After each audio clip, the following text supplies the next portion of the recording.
Welcome everyone to another edition of Immortalized in Stone. You got HeroStatueCollector Lou here and my man Cask. We're going to hold it down for a few minutes talking about this new company that we both got to talk to the guys, and they're really cool, so we wanted to show you what they have. And then we'll get into the normal setup when everyone's ready. So basically, before we show the pictures, the company's name is Statix.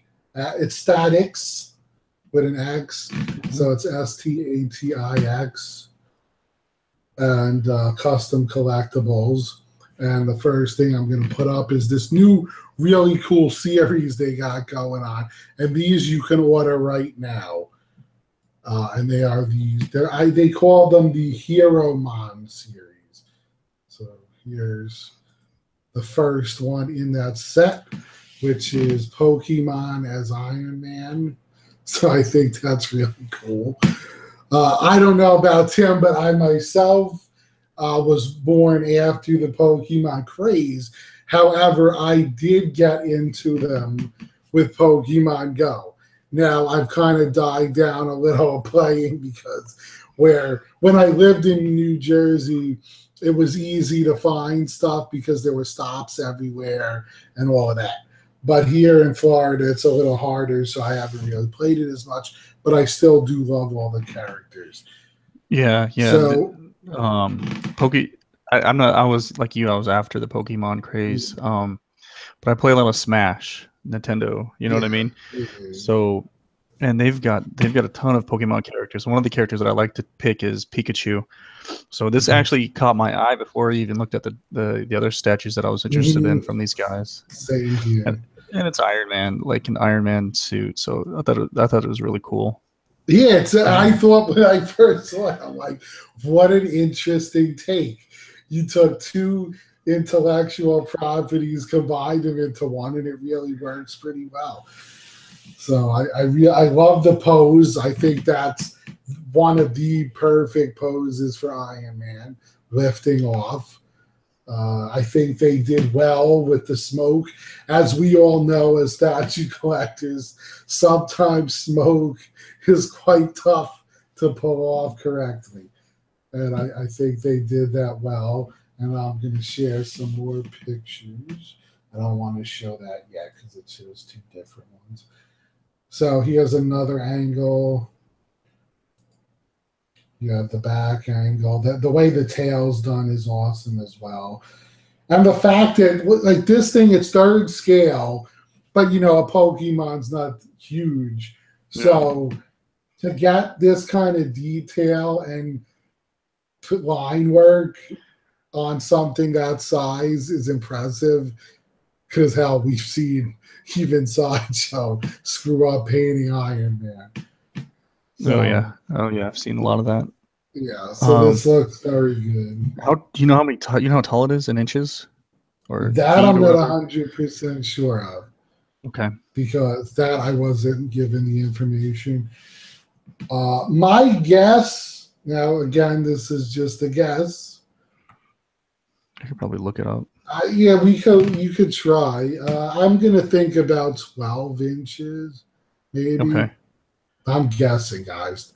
I think it's a little bit bigger, maybe. What I'm gonna do is at the end at this show, I'm gonna put a link to their page. So if you're interested in ordering, you can do that. All these pictures will also be on the Immortalized in Stone Facebook page with a link to them as well. So if you're interested, definitely check it out. Go to the link and order. So that's Pokemon. Now, the second one in the group will be this here, Squirtle, Steve Rogers. So I thought that was cool. Me and Tim, I think we both love that one the most right now. I mean, I think they're both, I would buy them both, but Squirtle, for some reason, Squirtle always had kind of an attachment with me. Even in the game, I'd be like, oh, Squirtle. I catch him all the time. So I think I think he came out really nice. Yeah, I really like that one. I think I like this one more than I like the Pikachu. Even though I like Pikachu more as a character, I really like the way he turned out as Captain the America. grimace on his face looks amazing. The shield came out amazing. The Even pose too. The pose is amazing. the pose for is like perfect for Cap. Yeah. The flames on the base and the clear resin look amazing. The broken up street. So I think that's really cool. Here's another pic of the two of them together. So yeah, you could really see the pose there is perfect, where he's stretching out and the shield's going forward as if he was blocking bullets or something. Yeah, I believe they're ready to be shipped too as well.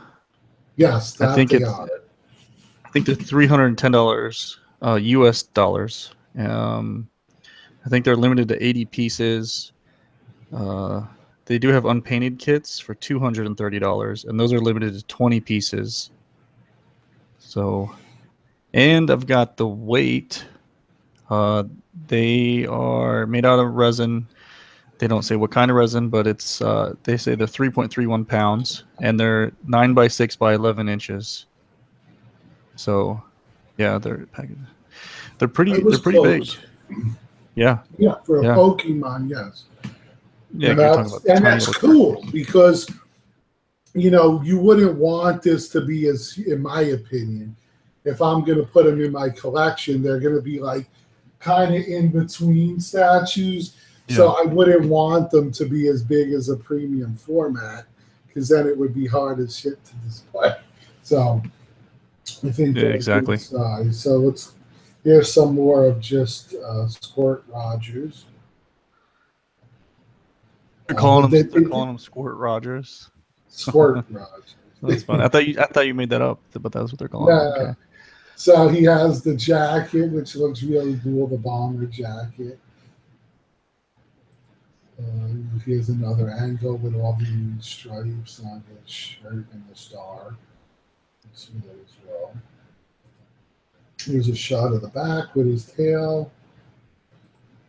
Yeah, that's pretty cool. There's a good shot of the helmet as well. And look at the detail, like the riveting on certain parts and then the solid parts of the metal.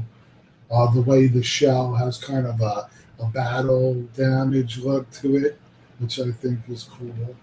Because, hell, if you're going to be doing action, you're going to get some battle there. Yeah, and I believe if you go to their website, they've got other close-up pictures and stuff like that too as well. You can see the strap and the clasp on it, which is very cool as well.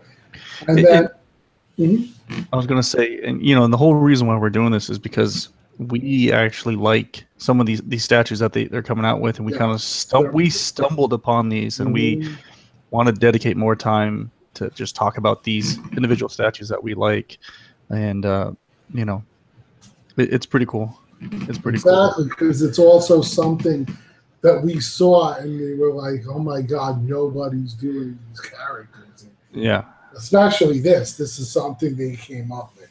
So I think that's cool. And now what we're going to give you is kind of an Immortalized in Stone exclusive reveal, as the company gave me the okay to show the specs for their newest piece, which hasn't been shown yet from this line. So here he is. And it's the Mewtwo Ultron. I don't know what they're going to call it officially, but this really hit me because I was telling Tim as well, Mewtwo is a character I like a lot, and Ultron is one of my favorite villains. So the fact that they put those two together just looks amazing. And the way it came out, it has that robotic feel to it. He's got like that bad guy look to him, which is really cool. Yeah, that's pretty cool. I like how the tail is with the red on the tip. Yeah.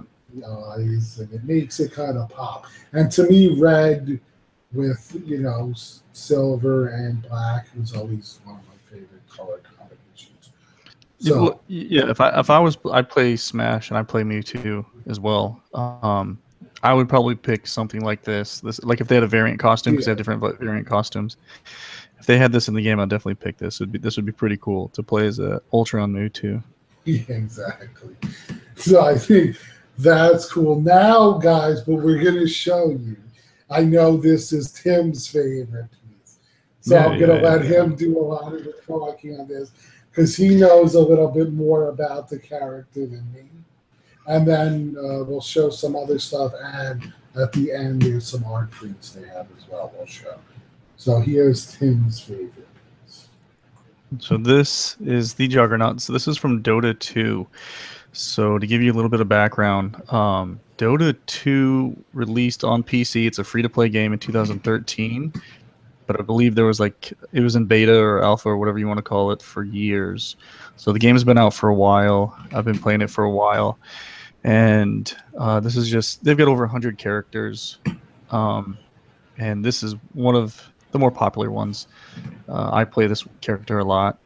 He's so this is a 1/4 scale statue. I believe they said it's around 22 to 24 inches tall or something like that. And this is the digital. I think I showed this last week or the week before that. But, yeah, you may have. I also have pictures of the actual piece. And this is cool. I saw this and I was like, what the heck? Because I've been actually wanting like a Juggernaut statue, like quarter scale, and I saw this on Facebook and I was like, oh my gosh. That effect there with the resin, the clear colored resin looks insane.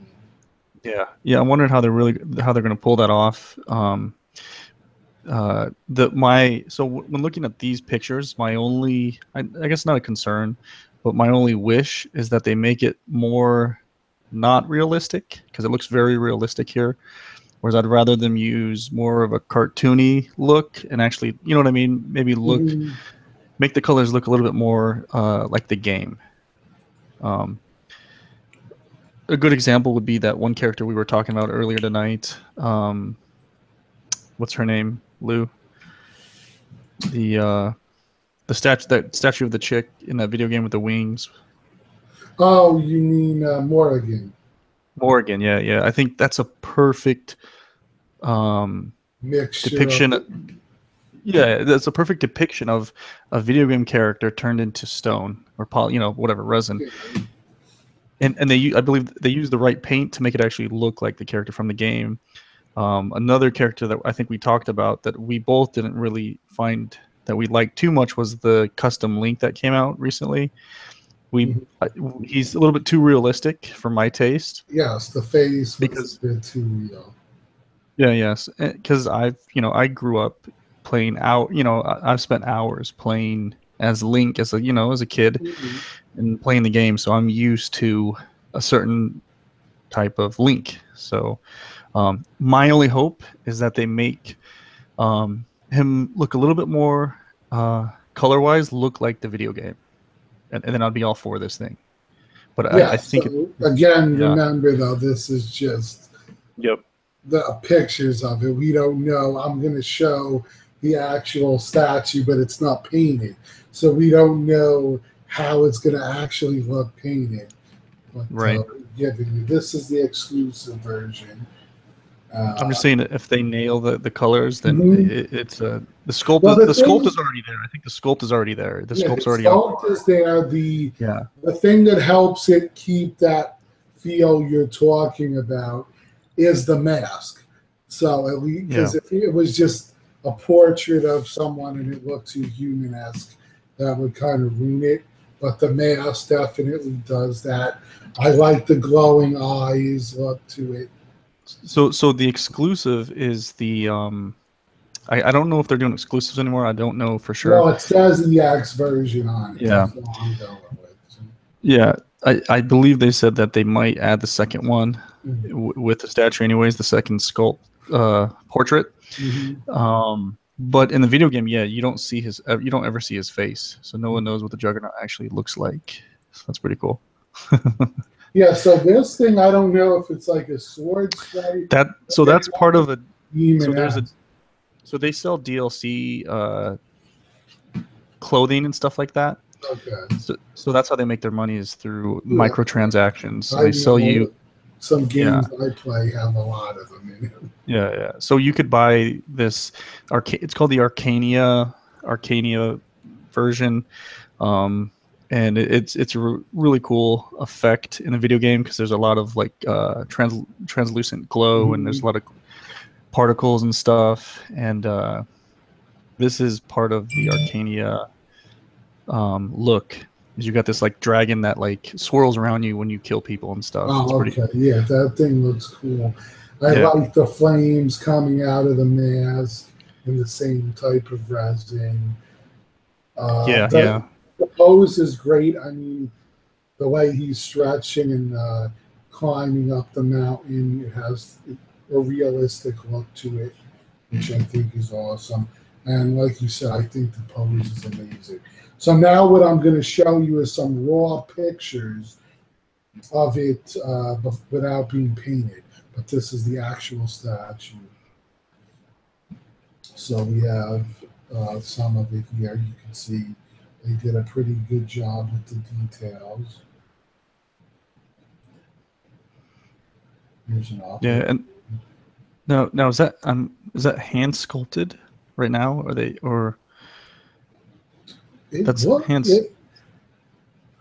My guess, again, because I don't know this 100% because I haven't gotten that much into it. But usually when you do a digital sculpt, you start with the the sculpt line, and then you go from there to having it printed. Okay. Once it's printed to the way you like, you make the master mold, the master painted sculpt, and then you do production. At least that's how I've always known it goes. Okay. So my guess is this would probably be a printout. That's pretty cool. Don't take my word on it because I don't know. It could be hand sculpted, but I doubt it because we already saw the digital form. Yeah. So usually if you, we saw that for Pokemon. For a piece we're going to be showing. I haven't actually seen it for Juggy. So there is the possibility that it is hand sculpted, but I'm not 100% sure. So I don't want to give out any information I don't know. But again, there's going to be the link to order and to their page. So these guys, they answer any questions you have. So feel free to post any questions to them.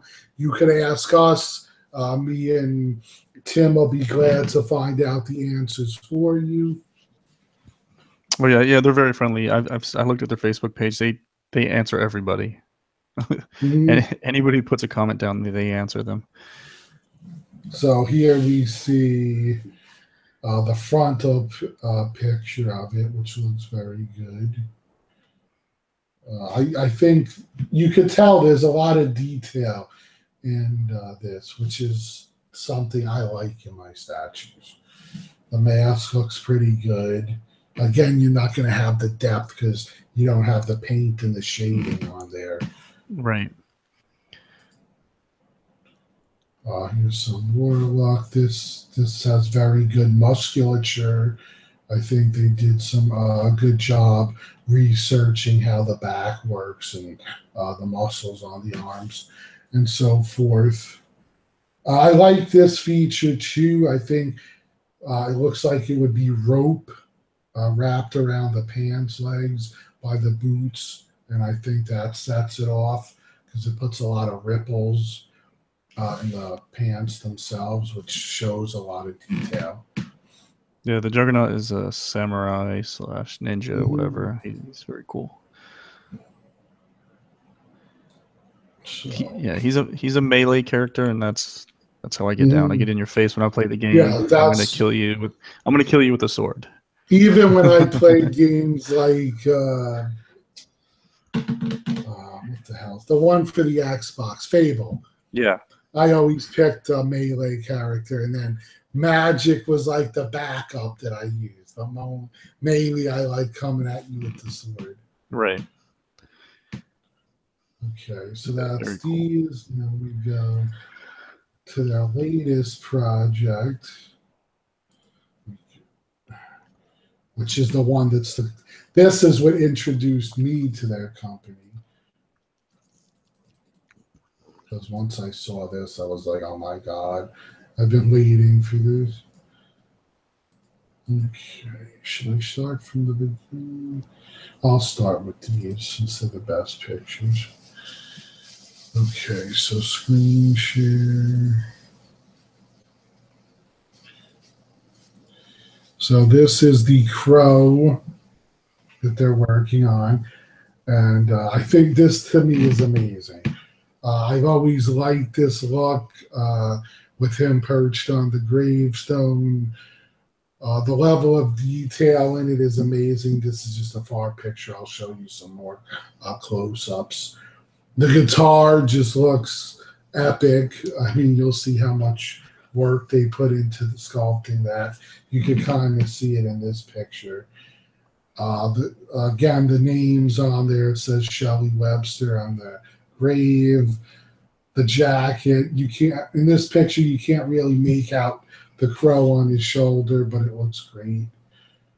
So let's go to the next one. They're going to use string for that guitar? Or are they going to just be, it's going to be molded or something? That I'm not sure of. I know it's been going back and forth. Because first they were going to use this company that made miniature guitars. Oh, okay. But they couldn't really find one that had the right look. Mm-hmm. However, then they were going to go with sculpted again. And then from there, now it's kind of a mix between the two. So it's about 80% ready. It's not 100%. So they're still tweaking out everything. But you could start seeing some of the crow up here, the hair. These are the wraps on the hands, which came out really well. Some things that are still being tweaked are the ropes and stuff. And the one thing I love about them too is all of us that are on the list to order this piece, which you could put your name on the list, guys. I believe the ES is going to be 30. Right now, there's about 18 names on the list. So the deal with it is they talk to you. So everybody who's putting their input, they listen to you and they make the adjustments on the statue. I've seen it from the very beginning to where it is now. And that's something to me that's amazing because it's a company that actually listens to their fans. So here's some other shots of the guitar and the jacket. I mean, the way the jacket's flowing in the wind back here, to me, that's epic. The boots with the no laces, right out of the movie, the ripped shirt. You can't tell in this picture, but he's wearing the necklace with her ring on it. Here is the second head.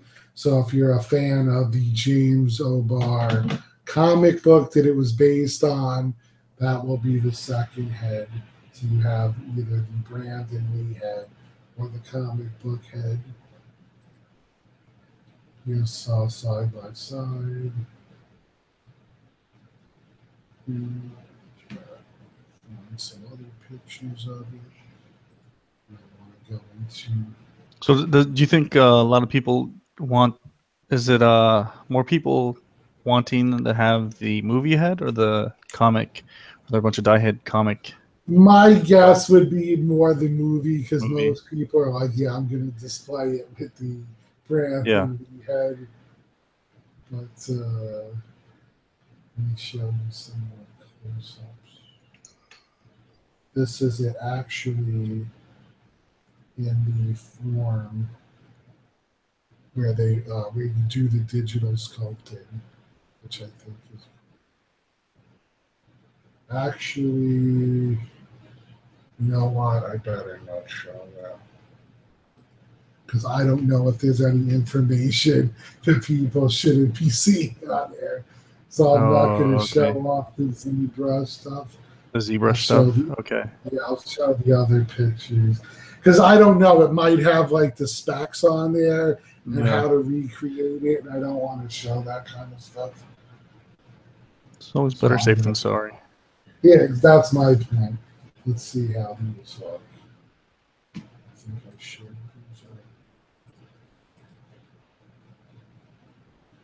Yeah, see, that's a good close-up, but I don't know if I want to show.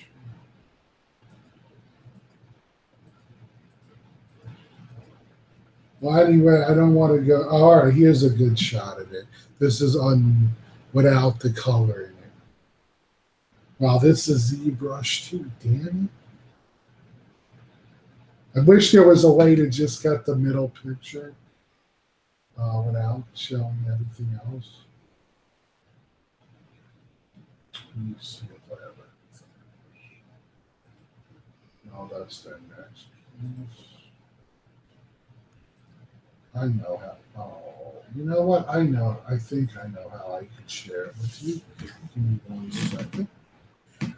Because on my app, on my phone, I can edit a picture.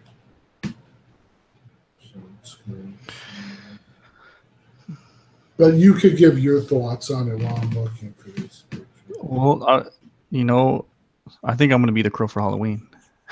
Yeah, you would tell me. That's cool. Yeah, because I've got the long hair. Mm-hmm. I'm growing it out. I took my headphones on, so I can't hear you, but I'm talking. But I don't know if you see, Lou. I don't know if I can pull it off. I don't know if I have the face for it, but. Well, I mean, as long as you got the makeup on, people are going to know exactly who you are. What? Yeah, but it looks cool. You already have like the toy, like the action figure or anything like that, or do you have a hot toy? Yeah, I have the action figure, which to me was always the greatest version of him, but it's too small. Yeah. You know, so I've always wanted a quarter scale version. So the minute I saw this thing up, I was like, oh my God, I need it. So.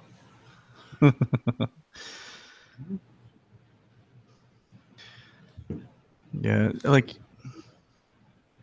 I'm looking at pictures of the Juggernaut, and it really is my favorite character. And I accidentally stumbled out, actually did stumble upon this statue. Well, that's exactly what happened. And that's what makes it so cool. It's you know what I mean.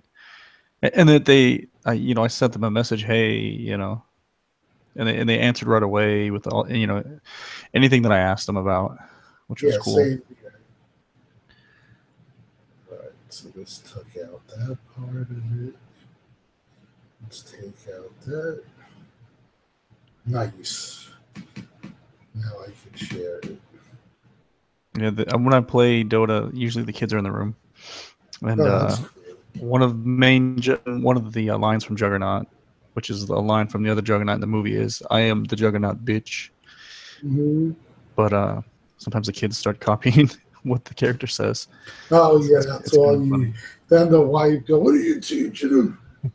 The 2-year-olds running around. I am the Juggernaut, bitch.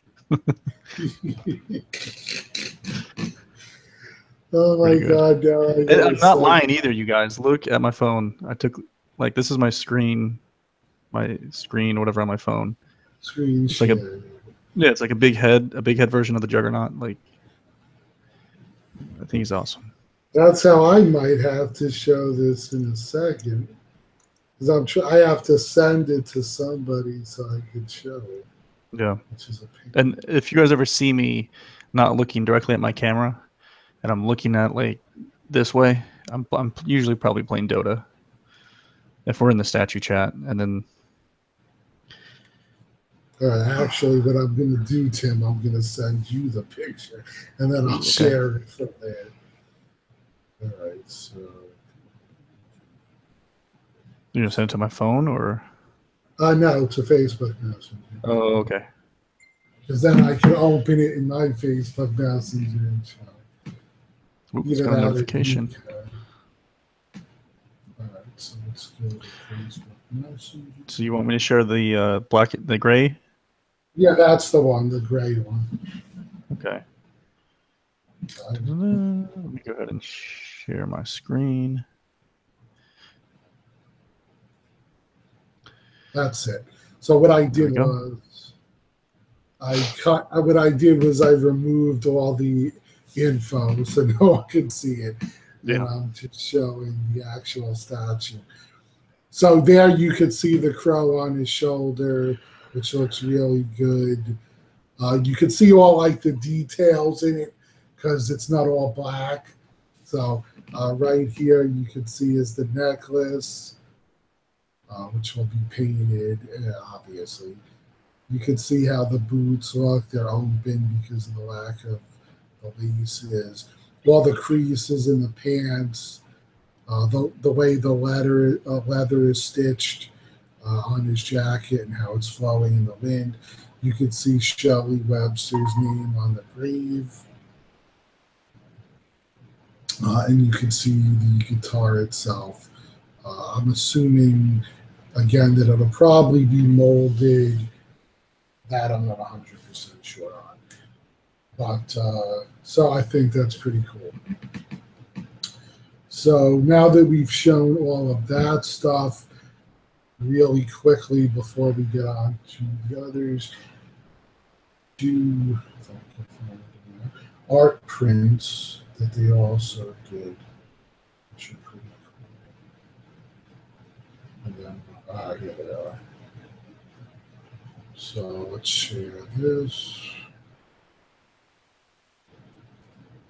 All right, so the first one is, of course, it's going to switch. Oh, shit. There we go. Pikachu as Iron Man. I think that's pretty cool.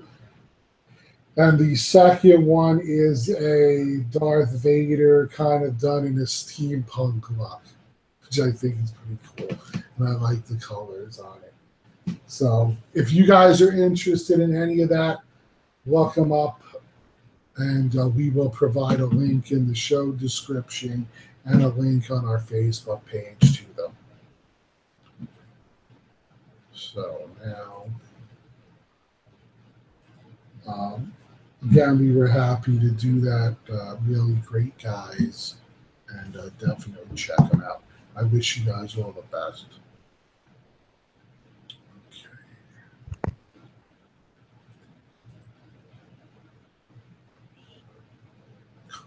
Okay. See, the only problem is if I get a Juggernaut and they start like continuing the line, there's over 100 characters. That's a problem.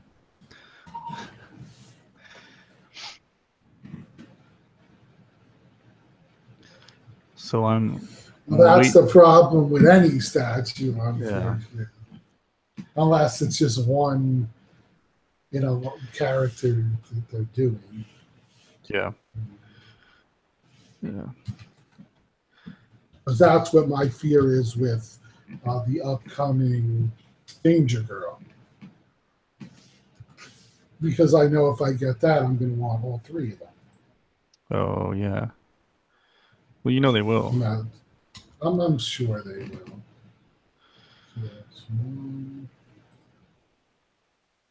I have like posters and stuff with them. So.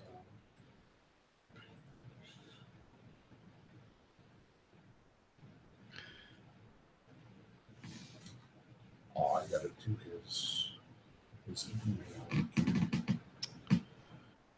Let's see here. So what are you trying to pull up right now? What happened? What are you trying to pull up right now? now? I'm trying to invite Fate. But now I get the new way you got to do it. I need the email address. Yeah, I want to talk to Fate.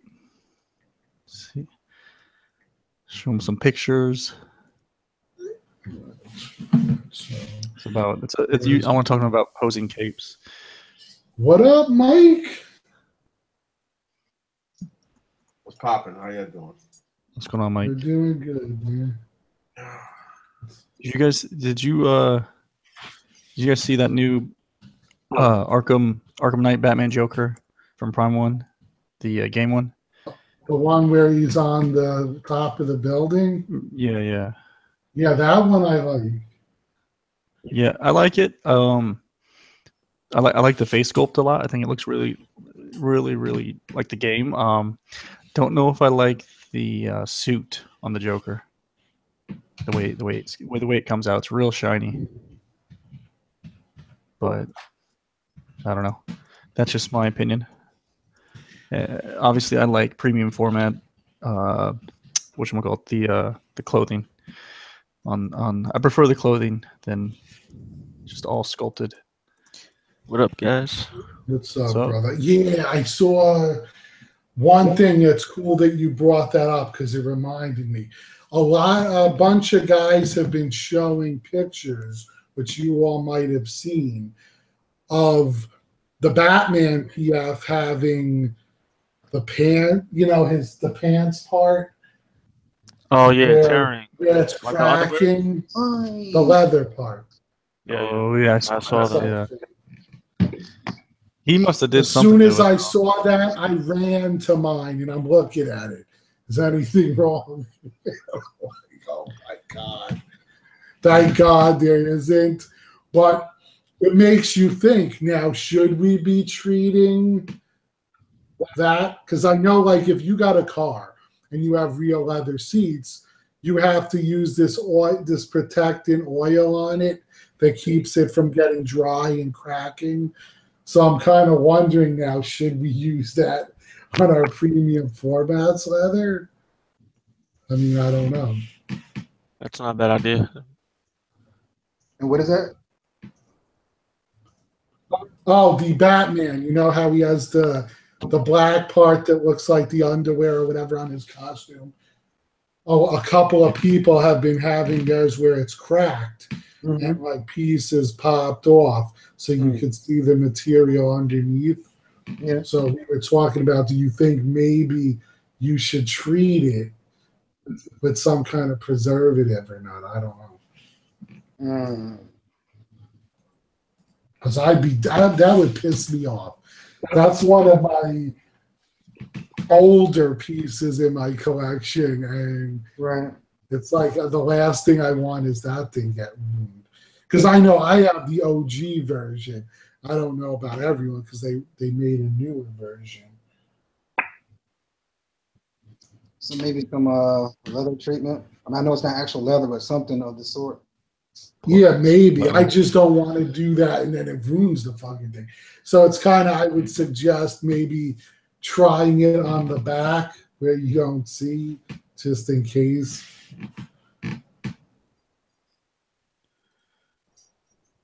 Yeah, you should make a post about that, Lou. I'm sure you would get some good feedback from a few people because a lot of people have that piece. Yeah, no, I've been reading them because there's posts about it in like 3 or 4 of the groups. Oh, okay. Did they discuss like what conditions are there? Because mine is perfect. Yeah, mine thankfully is too. A lot of people think it's due to moisture in the air. So now we live in Florida, so you would think we'd have more moisture than most because it is humid once in a while. But I don't know about you, but I run my air conditioning nonstop. Yeah, mine is in climate control. Yeah. I think there's more to the story than we know.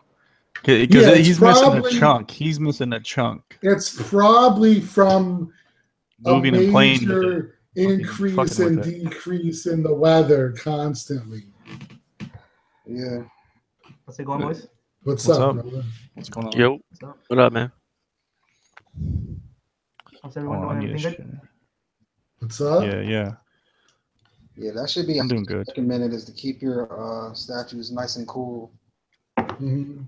You know, because they even tell you there's like a certain temperature you don't want to go above because it could cause cracking. But a big part of it is all of the seams under the clothes that we don't see. A lot of them are held together with glue and that type of chemical, and the heat can actually melt and cause issues with that. So I try to keep mine at room temperature all the time. Yeah, I actually hate it when the air is off. I'm like, oh no, turn this on. Like, I don't want y'all sweating, man. No. But yeah, I know you brought up the. I mean, I don't know all the facts or anything. I just heard you say it in passing about the guy Superman that fell over. Yeah, we still don't know if that was an actual thing that happened or was it staged. No one knows for sure. But if that really happened, that's freaky. Because I was like, oh my God, I got to replace this cape right away. That's what happened. That's what I'm saying. That's the end of sculpted capes right there. The good thing is they're selling. There's so many Supermans that you could go pick up one and just replace it real quick. Yeah, but you shouldn't have to spend money to buy a new one. I would want to. I'm just saying. Just saying. Yo, Cass, did you end up getting Jane Foster? I keep emailing them and like chatting them, and I'm like, hey, it says it's now shipping. Why can't I use this $25 code? And they're like, well, that code doesn't qualify for this statue yet. I'm like, okay, do you know when? They're like, we don't know yet. Probably can keep an eye on it and wait for the low stock at least. I don't think it's gonna sell out yet. I thought you pre-ordered it already. No, not her. It's $750. I think you're good, bro. Yeah. I'm waiting. I said, just give me $25 coupon. It says buy now. Like it's available right now. I don't understand why we can't. Yeah, they won't let you use it. If anyone has a coupon they're not going to use, I will take it and pre-order it right now. It's like you think about it. You really want to lose out on a sale over $25? I told her, I was like, do you have a coupon that I could use? I'll pre-order it right now. And she's like, we don't have any coupons right now for that statue. Looks really good. All right, it's gonna be a long time. She's gonna have to be like Supergirl, one of those statues that nobody wants, and then they'll give you a coupon. Yeah. I asked them if there's is there a timeline? Does it usually take like a month after you guys have it? And I don't know. But do you think this would be that popular of a character? You guys would know more than I would. I'm not a Marvel fan. I just like this statue. Well, the way I look at it, and I want to see what they think, but I think she would be one that eventually would qualify because I don't think she has that many fans. She was hyped up at the beginning when her first comic book first came out. It's died down a lot, man. Like it's not. Like if they did the female Wolverine, I feel that would sell a lot of pieces. However, Jane Foster, like he said, was super hot when that comic came out, but it's died down over time. Exactly, they didn't sustain the hype. That's what I don't get. Like there was a few pieces that just recently came out that I'm looking at, and I'm like, what the fuck were you thinking? These pieces were at their height of popularity just less than a year ago, and you waited till now to bring them out. And the perfect example, besides Jane Foster, is Spider-Gwen and Silk. I agree. Just a year ago, they were the in thing. Everybody, I have the CGC comics. A lot of people did. They were looking for the J. Scott Campbell, exclusive comic covers and all of that. And now you wait to bring them out now? That was a missed opportunity big time. So what they would do with this statue is get rid of the freaking wires. You don't need these wires. Look how bad this looks. Unless you're a master poser like Fate is. Look how bad this looks. Look how bad this looks. I was thinking how to redo it already. Like when I get this Fate, you're gonna have to come over and fix it for me. It's horrible. First off, they fold the cape. They fold everything. It's got all that. It needs to be pressed or something. Yeah, I'm gonna get my steamer out and I'm gonna steam it, and then I'm gonna try to do that. But yeah, exactly. Capes, especially certain capes. Wonder Woman's a perfect example, and Batman.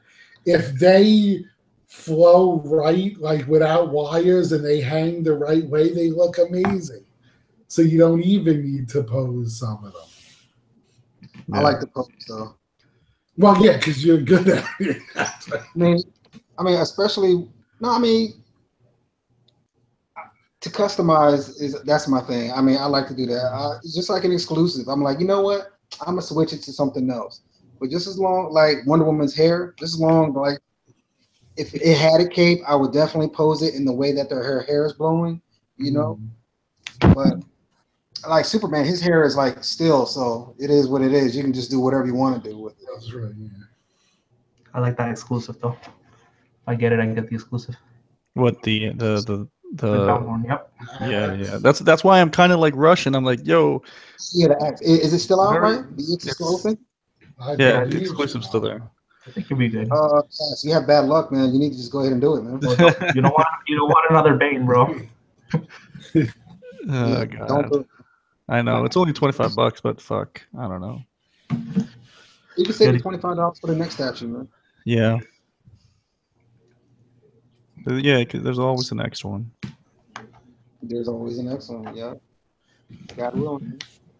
Yeah, that's the thing. It's like, oh my God, so much stuff comes out. Like I was even so tempted. Like I keep seeing the pictures we were talking about, me and Tim, of Morrigan. And I love that thing, but I'm like, I know I don't collect the line. And I'm like, I'm so tempted to order it. I'm like, no, stop. You can't keep doing this. Don't just see everything you want and try to order it because you run out of space because it doesn't really fit. Because then if I get her, I got to get Felicia. If I get Felicia, then I got to get Morrigan's daughter. So if they make them. So it's like, oh, yeah. I was stuck on that piece too, man, but I took myself out of it for the same reason. Stay focused. Because it's gorgeous, but I'm like, and they changed like the colors too from what they showed. Yes. And, like they made the hair lighter. It still looks good though, man. The sculpt itself is fucking awesome. Yeah, I saw it and I'm like, oh, I'm ready to push the button and I'm like, stop, you can't keep Yeah, I told myself I was gonna order it, but just looking at it, like it's not museum style, you know. Like it would just not go in my collection. It would be an impulsive buy, and I was like, "Yo, just control yourself." Yeah, I've made a lot of those. So I'm trying not to. What or what? The Morrigan from the HMO. From HMO. I got you guys. Here we go. The player 2 one looks amazing too. Yeah. How many variants are they doing? Like 1 or 2? It looks amazing. 2 variants? Oh, there you go. There's the 2 variants. Yeah, it looks so. Yo, the face sculpt is just. I know it's like I want to order it, but I don't want to order it. Yeah, they nailed the colors. They nailed the colors. I think. Amazing. That looks amazing. Yeah, man. And you know what's smart, man? Like, I don't know. The guy that Danny Hines, you know, the guy that's a part of HMO, like helping them. I don't know what his exact role in all this is. I'm pretty sure he's just like the Facebook group moderator, but I feel like he has more. You know what I mean? But he's the guy he's that like basically the promoter for them. Yeah, but he's the guy that basically commissioned the Marvel versus Capcom, Wolverine, the Cyclops, and it's like. With this company that he's a part of now, like he privately custom commissioned the Marvel pieces, and now he's like licensing the Capcom for the rest of the line, and it's like a genius move, you know what I mean? Yeah, it's sick. But this does look awesome. Congrats to anybody who pre-orders this thing. Well, yeah, you could still. I don't think it went up for pre-order yet. No, you can get on the list if you want to be contacted. Which is what I keep telling myself I'm not going to do. But the more I see it, it's like, yeah. And they put like here we go. So the regular ES is $450, and it's $700. This is gonna cost. The player 2 variant is 175 edition size, and I guess the bundle package with matching edition numbers is 50 ES. For $1,400 US. They should have given I never understood that. Now, I love statues and I like variants in certain situations, but I just can't see myself collecting the same damn piece twice just because they're wearing a different color outfit. Yeah, I feel like with the bundle set though, they could have at least offered a discount. You know what I mean? Like you're getting both of them, Yeah. maybe like a $50, $100 discount just for getting both. Yeah, but I'm not even just talking about them. I mean in general. Yeah, yeah. Like for instance, that's a big thing that PCS does. But Lou, imagine yourself if you actually collected the Darkstalkers line. Yeah. That's why I'm trying not to get involved in it. Right, like if you didn't have that Marvel DC stuff, it makes sense to get player 1, player 2. You know, Yeah. because that's but a one-off, nah, I wouldn't even do it. That's a trap right there, man. And then look at even PCS. Some of them, there's 3 of each statue. So it's like, you really want 3 of the same pose? It's same funny though. statue? It's funny that you say that because half of those, bro, I'm telling you, I just went on PCS's website, and like more than half of their pre-orders is still available on the website, man. It's crazy. It really is. Well, you know what it is, and this is just my opinion. But, you know, they were a flipper's dream for a long time. So, you know, they were selling out in 2 seconds. But now, unless it's really a character that talks to you as a collector, do you really, I'm not going to buy it. Like, because there's too many Street Fighter characters. Yeah. If that was all I collected, then yes, that's perfect. I'd fill all these cabinets up. But being that I'm into Marvel, DC, and the fighting games, and video games, because I have quite a few video game statues. Now it becomes that much tougher. Because, like, for instance, for me, Lara Croft. I have a Lara Croft statue. I have my Zelda statue. Right. You know, Gears of War. You know, Halo. Then you start getting into the fighting game. Like I have the Street Fighter stuff. And then if I got into Darkstalkers, it's like, oh my God, where am I going to fit all this stuff? So I like it because I think the sculpt is amazing. That's what's calling to me. You know, I see the colors and the sculpt on it. And I'm like, oh my God, I love this piece. But then again, I'm saying to myself, you're going to buy it. You're going to display it and love it for a while. And then 6 months to a year down the line, you're going to be like, why the fuck did I buy this? Yeah, I feel you, man. You made a smart move. You gotta be real selective today, man. Well, because I don't have the space, you know what I'm saying? Right. Yeah, I hear you. And there's so, like anyone who knows Marvel especially, there are so many fucking Marvel characters that it's like something's going to come out and you go, oh my God, I need the space. Yeah, for sure. Mike. And that's a piece I will be ordering. Talking about variants and stuff, Mike, you had all 3 Hulks, right? The Gray Hulk of the Sideshow, the Green Hulk, and the Red Hulk, right? Yes. Yeah. Since they were a little bit different, were you okay with that, or you were cool with having like 3 statues that had the same pose? No, well, the reason why I prefer to have all 3 of them, I mean, I have to agree with Lou. I really don't. I mean, unless you're a really, really diehard gamer for a specific line, I can see it. But I looked at it like, at the end of the day, the Red Hulk was Ross. You know, and then you had the original Hulk, which was gray before they turned him green because of the whole inking issue. When they were doing comics back in the day, a lot of people don't even understand why they changed the colors. It was, you know, it was really a mistake due to the fact that, you know, the ink is why they went from the gray Hulk to the green. Yes. So I think that's what really made me differentiate, getting a difference on getting all 3 of them. That's the only reason why I got all 3.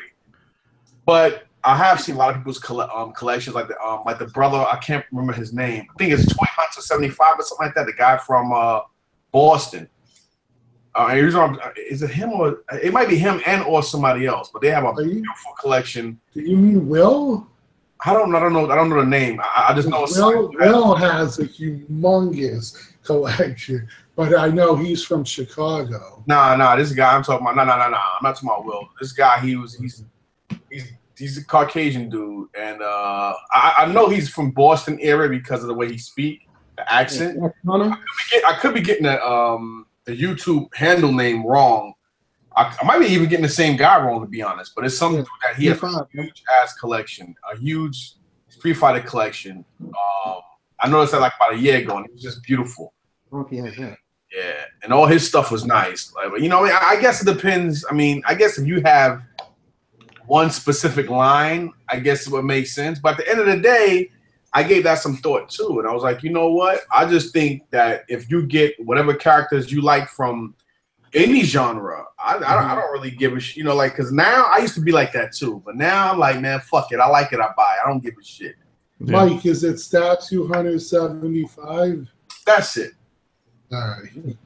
Yeah. I know he's from Boston because I met him with Vic back in the day at New York Comic Con. Yeah, I know accents. I could tell where somebody's from just from the accent because I spent so much time overseas and all around. I could tell. You know what I mean? I just couldn't remember the name. I don't want to get it wrong, but that dude had a huge, beautiful collection of different Street Fighter stuff. So, hey, where did this Mortal Kombat come from, man? Mortal Kombat? Yeah, Mortal Kombat and Street Fighter. I'm checking out the side shop. The games themselves, you mean? No, the statues, bro. The latest releases. That's probably PCS, isn't it? Yeah, that's Pop Culture Shock. Sideshow just bro. So how do you guys feel about this then? This old news, bro. Seriously.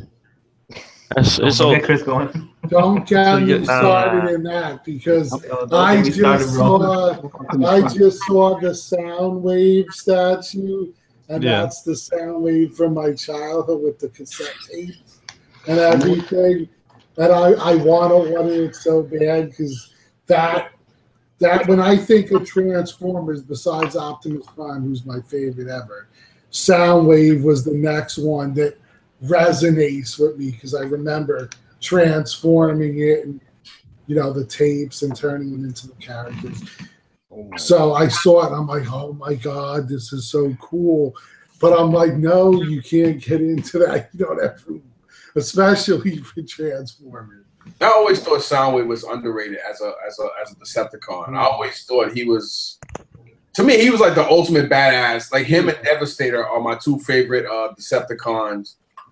You know, them, and then when it comes to the third, I would probably say, I mean, I like Galvatron a lot more than Megatron, even though he's the same person, because he was just a lot. He was like more of like, he was like the opposite version of how Optimus was in Galvatron, mixed in with Starscream. It was like it's like the plot, how they made him when he was just so, especially the cartoon after the movie. He was just a beast, man, Galvatron. But that would kill me if they ever made Devastator, because that would be hard to pass up. Not only hard, but where you gonna put? You talking about room? Yeah, because you're talking 5 Transformers that form one guy. Big ass dude. It's like, come on, man. And on top of it, not just Transformers, but they're fucking they're construction equipment, man. Oh, that's it. Oh my God, that's crazy. I still remember having them as a kid. I'd even take the damn toy from Toys R Us of that and just assemble it and put it in the corner. I actually got them too. I got them somewhere over here. I forgot where the hell I picked them up. But you know, like I was telling you on the phone recently. I gotta say this to anybody out there in the YouTube land. Don't make the same stupid ass mistakes I made. Of course now I can say that because I have the space. Mm-hmm. But I would highly suggest, you know, even if you got to go out there and get a storage room to store your stuff, don't be an asshole or an idiot and sell shit just to go into another line. Do yourself the favor, save your money, don't do it, because this cost me a fortune to get these fucking toys back. Mm-hmm. And then, you know, collect what you love, man. Don't be like everybody on the show. Everybody here is all accumulation. Sooner or later, you would accumulate what everybody else has. That's right. Don't try to run into it. Like take your time and decide what you want to get. Because I'm very indecisive when it comes to a lot of dumb shit. So just take my advice, man, and just get what you love, man. It doesn't matter if it's a 1-inch figure or a 1-foot statue or a 2-foot. Like it, buy it. Fuck everybody. Are those new quarter scale NECA turtles? What are you talking about? Behind you. Man, them things been there, man. They've been there so damn long. Yeah, I still got to pick up Michelangelo. I was supposed to have picked him up at Comic-Con, but everybody at Comic-Con wanted an extra $30, $40 for him. See, And that's still got him for 108. I'm Mhm. gonna get him. Fuck that. I'm not paying that much for him. I hear you. Fate, that shit looks real as fuck, right? Oh my god, dude. Amazing. I know. I think it's nuts. Who was that? Blitzaway? Yeah. Oh my Yeah. god. Yeah, He's just but the Joker. So Luke can't resist, so because you know how he is. He buys every Now, female. what's the deal with this? Because everyone was asking. This bonus item, is it a? They're saying it's a sticker. It's a statue, I think. bonus item. Yeah, this little puppet guy. Yeah, nah, I'm pretty sure it's something like 3D, like a statue or a plush. My guess when I first saw it was kind of like with Harley Quinn, where you have the little Joker and Batman. That's probably it, actually. I would imagine. Oh, well, if it's Scarface, it's gonna be bigger. I don't know. Yeah, but everyone was saying, "Oh, it's a sticker," and I'm like, "Why would they give you a sticker?" That's a beautiful piece, man. Yeah, I like this face a lot, man. Like, I feel like this could just be any Joker. You know what I mean? And that pose I like too, because I could see him doing that. Kind of reminds me of King Kong. I'm not going front. The way he's like hanging off the building On the like that. building, yeah. But you know what? You know why he's doing that, right? no, I don't. I've never played the game. Then that's why you know. That game. Because people are criticizing the pose and the base. Joker, like, trust me, scares the crap out of you. Because you're playing it and he appears out of fucking nowhere. But spoiler, it's in Batman's head. It's not. Yes. It's not a real Joker. Like, But remember standing that on the rooftop. scene where you're climbing up? Yeah, he's it like, scared the shit out of me, man. He's like, boo, and you're like, oh shit. I almost went flying out of my chair when he did that. I still like the Origins one better, though. Really? For some reason. Yeah, I like it. Oh wow. I just I thought the pose was cool. It's just like the staircase, the add-ons, the switch outs. Yeah. Well, this has some cool switch out heads as well. Yeah, but that Red Hood exclusive and the staircase, like, and like it looks nice, but I played the game 100 times, and all I can see is like I don't want to pay for. How can I say this? I don't see him as the real Joker. That's just something, like I said, something Batman was seeing. You know what I mean? So I see the statue, and I don't know. Like I like I'm feeling this Origins one a lot more. Yeah, I understand what you're saying. Explain this though. What is this?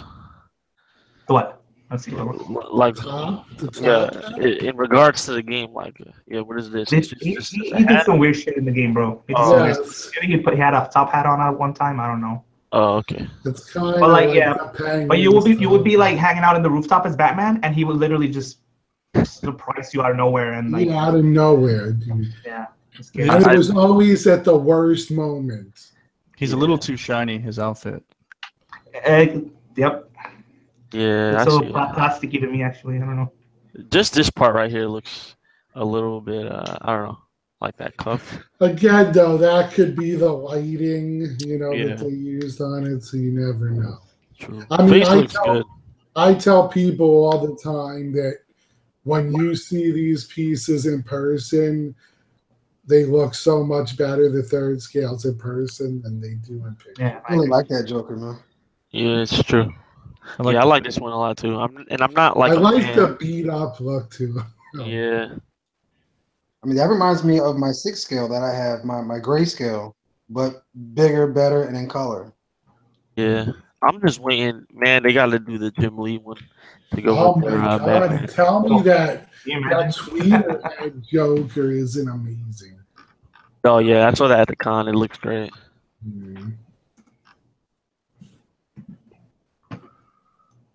I'm like, God, every time I see a new third scale P1 piece, I'm like, where the fuck Poison Ivy? Yeah. So did you guys see the exclusive on the Swamp Thing? The Sideshow Swamp Thing? Yeah. That's pretty cool, man. Yo, I'm digging the new, those new exclusive, like the Iron Man, like that separate piece. It's not really a switch out or anything. You get like a booger, right? It's like a little booger. Yeah, he's like a. It's I'm joking. But what is it? I think it's like a brain, no? It's like a brain head with a hand, stay on top of a hand. Like Weird. the Yeah. turtles, Oh, no. like the brain Huh? thing from the turtles. I think so. You mean Krang? Crank. Cranius or something? Yeah. That's what it reminded me of. I'm not gonna front though. Like this thing is big, man. It's like the size, maybe bigger than a 1/3 figure. I'm telling you, it's huge. Did you see it? You saw it in person, right? Yeah, it's really like for me. This is I dig that, bro. yeah. After Wolverine, this stole the show for me because man, this thing is huge. How much is it? Well, it's 26 inches, but the base is super low, so it's kind of a 1/3 if you think about it. So they're calling Yeah. it a maquette, so it's going to be expensive, right? Maybe the Wolverine versus Hulk maquette wasn't too bad. But I just noticed everything that's a maquette. Like if you look at the Iron Man, it's like fucking ching. You know what I mean? Yeah, I mean, the Iron Man was what, $700 Yeah. with a 500 edition size. This comes with an exclusive. Honestly, like no. Honestly, like I don't mean to be the one that always does this shit. Sorry guys, but honestly, you're looking at north of 1K. It's like it's really big. No in Is way. it more than 1K? Oh, you're crazy, bro. 1K, yeah. I don't know. Didn't they say it was going to be around the 700 mark? I don't know. That I could see It'll be a- 1K if not more. Everybody needs to buy it. Popular. He's gonna be around 6 something, if that. Nah, son, No. think about it, yo. He's the size of a Prime One Piece. Prime 1/3 go for like 950, 900. Yeah, but it's still Swamp Thing. Mark my words. Trust me on that. He's gonna be around 7, maybe 7, but he's not gonna be over that. I don't think so. Dreaming, man. Say Dreaming. 900. We'll see. All right, hey guys, save this episode, and everybody that's watching, save this episode. 900. You'll see. 900. I think he's. I mean, that would be good for you guys. I mean, it's a great looking piece, but it's big. I'm telling you, it's. He's gonna be $6.99. It's fine with me because even though I own every comic of Swamp Thing, there's so many characters I want more in my collection. I'm like comparing this to the price, like Iron Man. This towers that Iron Man that they just released. You know what I mean? Like I'm telling you, it's a big piece. And like Cass said, they slapped the name maquette on it. You know. Okay, how many switch outs does it have, or does it have any What? any switch outs for that thing? Just the exclusive. So really, where is it? I think it's a solid piece, man. Yeah. Isn't it crazy that the new exclusives are only like $10 more? I mean, people have been asking for that for the longest time. I really. That's not a big price difference though. So where the fuck are they getting Right? that What they $10? might as well pay to steal. Listen, Sideshow could never do any right. People ask for things, they give it to them, and then they're like, "Oh." Yeah, people wanted like a $50 difference. Well, Prime 1 exclusive for $50 difference. If you look at $50. I don't know. The ES on this will be low though. I can't see more than like 2,000 on this. I'd honestly be surprised if the ES. Call that low? 2,000 is low. That's high. Pop Culture Fade 29 says he's going to be $12.50, man. 1250. What? That's a realistic price for me. That's a ES, I could see like 500, 750 for the X, but no more than 2,000, like all made together, exclusive and collector's edition. He's going to be $12.50, man, with a low ES. Hopefully, we'll find out. Guys, $9.99. that bubble's coming, man. It's creeping up. They keep jacking these prices the way they are. This industry's as good as but they go by population. I mean, they go by popularity. I mean, he's not that popular. Wouldn't have charged that much. Regardless on his size, everybody do go by popularity, and he's not that popular. But I'm gonna charge $1,200. If it's 12, I'd rather get the Prime 1 piece. How much was that? Like 1,000? Might as well. Which one? The Prime 1? Yeah. 17. 17. That's crazy. Whoa. What? No, 16. Oh, hold on. 16. My bad. 16. No. I'm gonna have to go on Sideshow right now. Yo, the Prime 1 Studios Swamp Thing is $1,600. Yep. 16. I thought it was 17. 16. That is crazy. They're why charging you wouldn't Sideshow be It's $250? bigger They though, charge right? you $100 for the deluxe edition. They're charging you $100 for an arm and a face. But do they Well, think yeah, he's it has that like popular 5 of a character? I don't know, man. It's 32 inches tall though. That's why. It's fucking huge. He's wide as hell too. Look at that, 26. Yeah, but you gotta remember something. Prime One charge you not. Yeah. Prime One doesn't only charge you by height; they charge you by quality. And again, you know, look at all this shit. They give you a lot of material and stuff for the price. You know, even though I think that's still outrageous, but Way too many switch outs, but yeah. There's a my bad. There's a Swamp Thing maquette giveaway, the sideshow one. If you guys want to enter that shit on the website.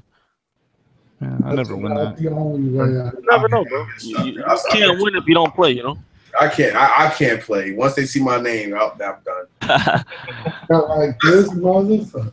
No, if it's 12, I'll probably get the prime one instead, I guess. Now I'm telling you guys, it's gonna be more than 1,000. There's no way. There's no way. We'll see. Mike, you can't be right because I'm gonna tell you what, man. Prime One did draw the line and saying like they have like 1,000 switch outs, and Sideshow's bring one to the table. Yeah, but I think they're going by. I mean, me personally, I think if you go by popularity, I mean, you know, a lot of comic book buffs like us, we know him, but you know, a lot of people like, okay, unless they see him in a movie, I really don't see it, but. You never know. I can't always be right, but I'm always a lot more right than I'm wrong. That's for sure. But you know, I mean, I kind of agree with Mike. Anything can happen though. But I've never sat up here and said anything on the show that I very rarely wasn't right about. So okay, having said that, but Thanos there's always that chance. You know what I'm saying? And again, you know. And he's gonna cost around the same price. Don't y'all remember? Sideshow emails me, yo, what should we price this shit? Yeah. Well, actually, Tim, this is a good thing that one of the guys was saying in the group. Those coupons that you get in your box when you order a statue, I think they're $20. They can be used for anything. Yeah, I use mine on Batman. Yo, so Cass, order something, wait for it to arrive, and use that coupon for. Well, if he's like us, he's probably got a house full of boxes with those. Oh, and Cass, guess what? They didn't give me one for a Killer Croc, so I was They didn't give me one for a Bane either. I got one. I'll check my Angela one. If it has one, I'll give it. I got one for Huntress, but I didn't get one for Bane. They expire really quick. I called them up. I was like, "Yo, did this thing come with the coupon?" I was like, "Because I want to know if it got swiped or not from the UPS guy." They're like, "No, this one did not. We did not give out any coupons for a while now." I had coupons in January, but I didn't use them because I had nothing to pre-order. So and they expired too. So what the fuck? They do expire. It sucks. Yo, watch Sideshow live on Wednesday, and you get $3 off on your war points. $3. $3, bro. My God. But you have to watch the whole show because you don't know when they're gonna announce the code, and the code only lasts 2 minutes. Yeah, How long is the live chat? Like 30 minutes? It's like depends. Sometimes it's an hour. Oh, okay. The thing is, they don't let you stack that $3 with your $20 coupon. No, yeah, it's still reward points. I ask actually. I'm like, yo, I got can we stack that? Shit. Yo, they're stingy about their coupons and their codes. Mm-hmm. You cannot stack that. Cash. Well, both of you guys. I think you both have this, right? Yo, Fate. Yeah, we all have it. I have it. Too. I Not don't digging know. it. I don't have this, so I thought it was cool. No, that is pretty cool. But the gold doesn't match. The water doesn't match. I like the water, not the. Yeah, the water is the part I like. I don't If like the gold water part. was like this on the base, I think that was awesome. Yes, because that water actually looks better than Sideshow's water. No, I Yeah. agree. It does look better. But they don't match, so that's why I can't have it. Yeah, I hear you. But I agree 100% that the gold is way off. Is the Yeah, the definitely. other gauntlet is gold too, or is that green? No, it's green. It's green. Let me see. Let me watch No, it's green. the comic book. That's pretty cool. And Aquaman doesn't even do that. I've never seen him have a water fist. I'm sorry. Oh, he had it in the 90s, bro.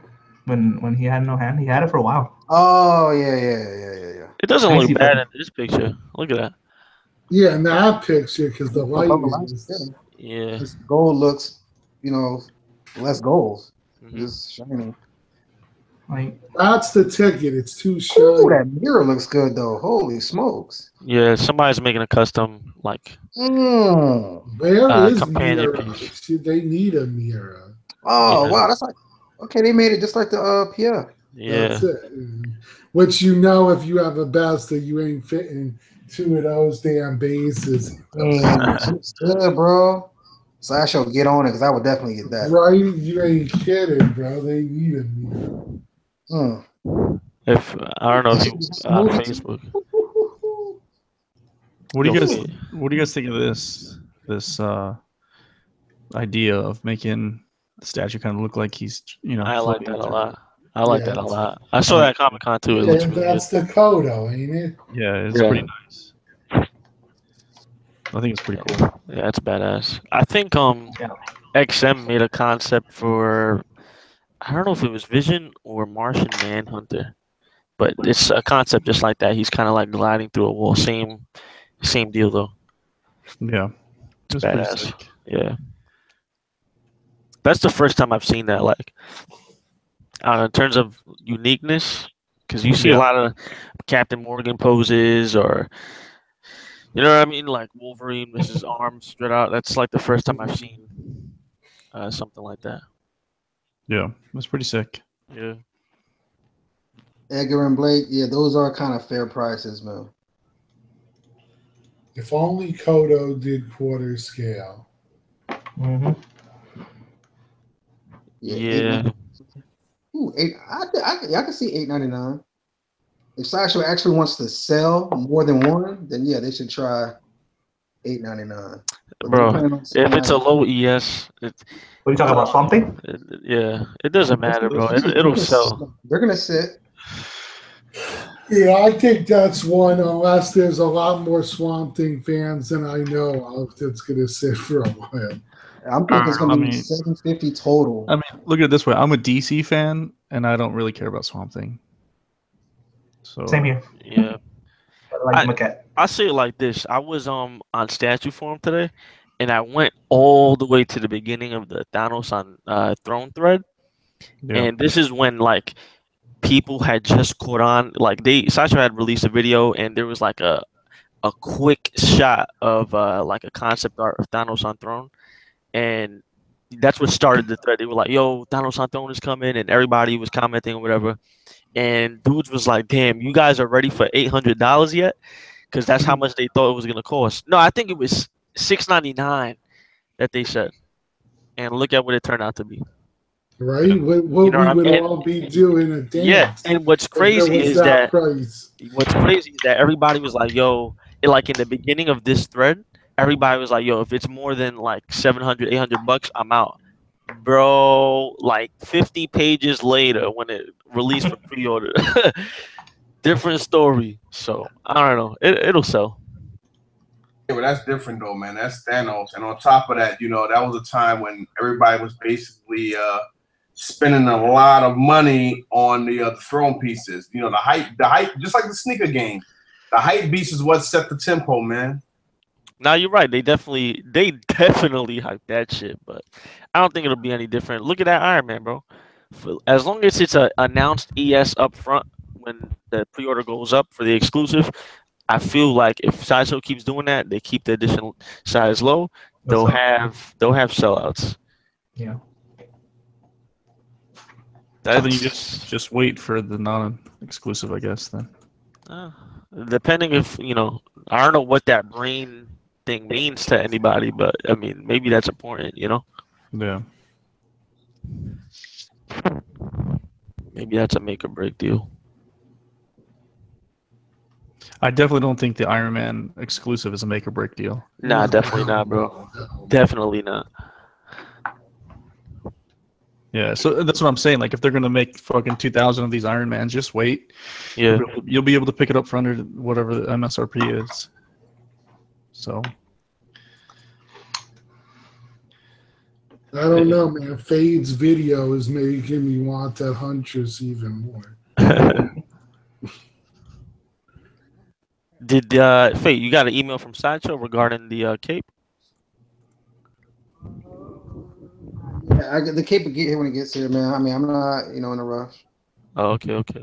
I feel like they're handling that, situation real well. I think they're doing like a recall on all the capes, or they're sending everybody new capes or something. Yeah, that's what I've heard. Yeah, sending everybody new. That's good, man. Sideshow, like, they get so much shit, man. Like, yo, y'all seen that whole thing with the wolf predator bust? Yeah. Oh, let me hear your thoughts on that. What? That Where's and then Carlos? Then we'll get to. We'll also get to the Carnage. There's a lot of issues with that too. Carlito already freaked out about it last show. Oh, really? Yeah, they say that it's super light. It's all plastic. Yeah, it's garbage. But I mean, I wouldn't know. I haven't seen it in person, and I'm not a bust collector, so. From what I've seen, like, I haven't seen anybody like 100% happy with it. There's either people that they're like, yo, what the fuck is this shit?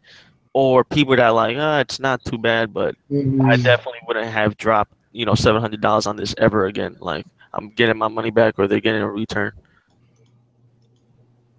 Yeah. But okay, let me get your thoughts on this. So people were complaining that it didn't look like the prototype, right? Mm-hmm. Okay, just take Thanos on Throne, for instance. Production pieces looked exactly like the prototype. Exactly like it. But it weighed 15 pounds, and it was like 85% PVC.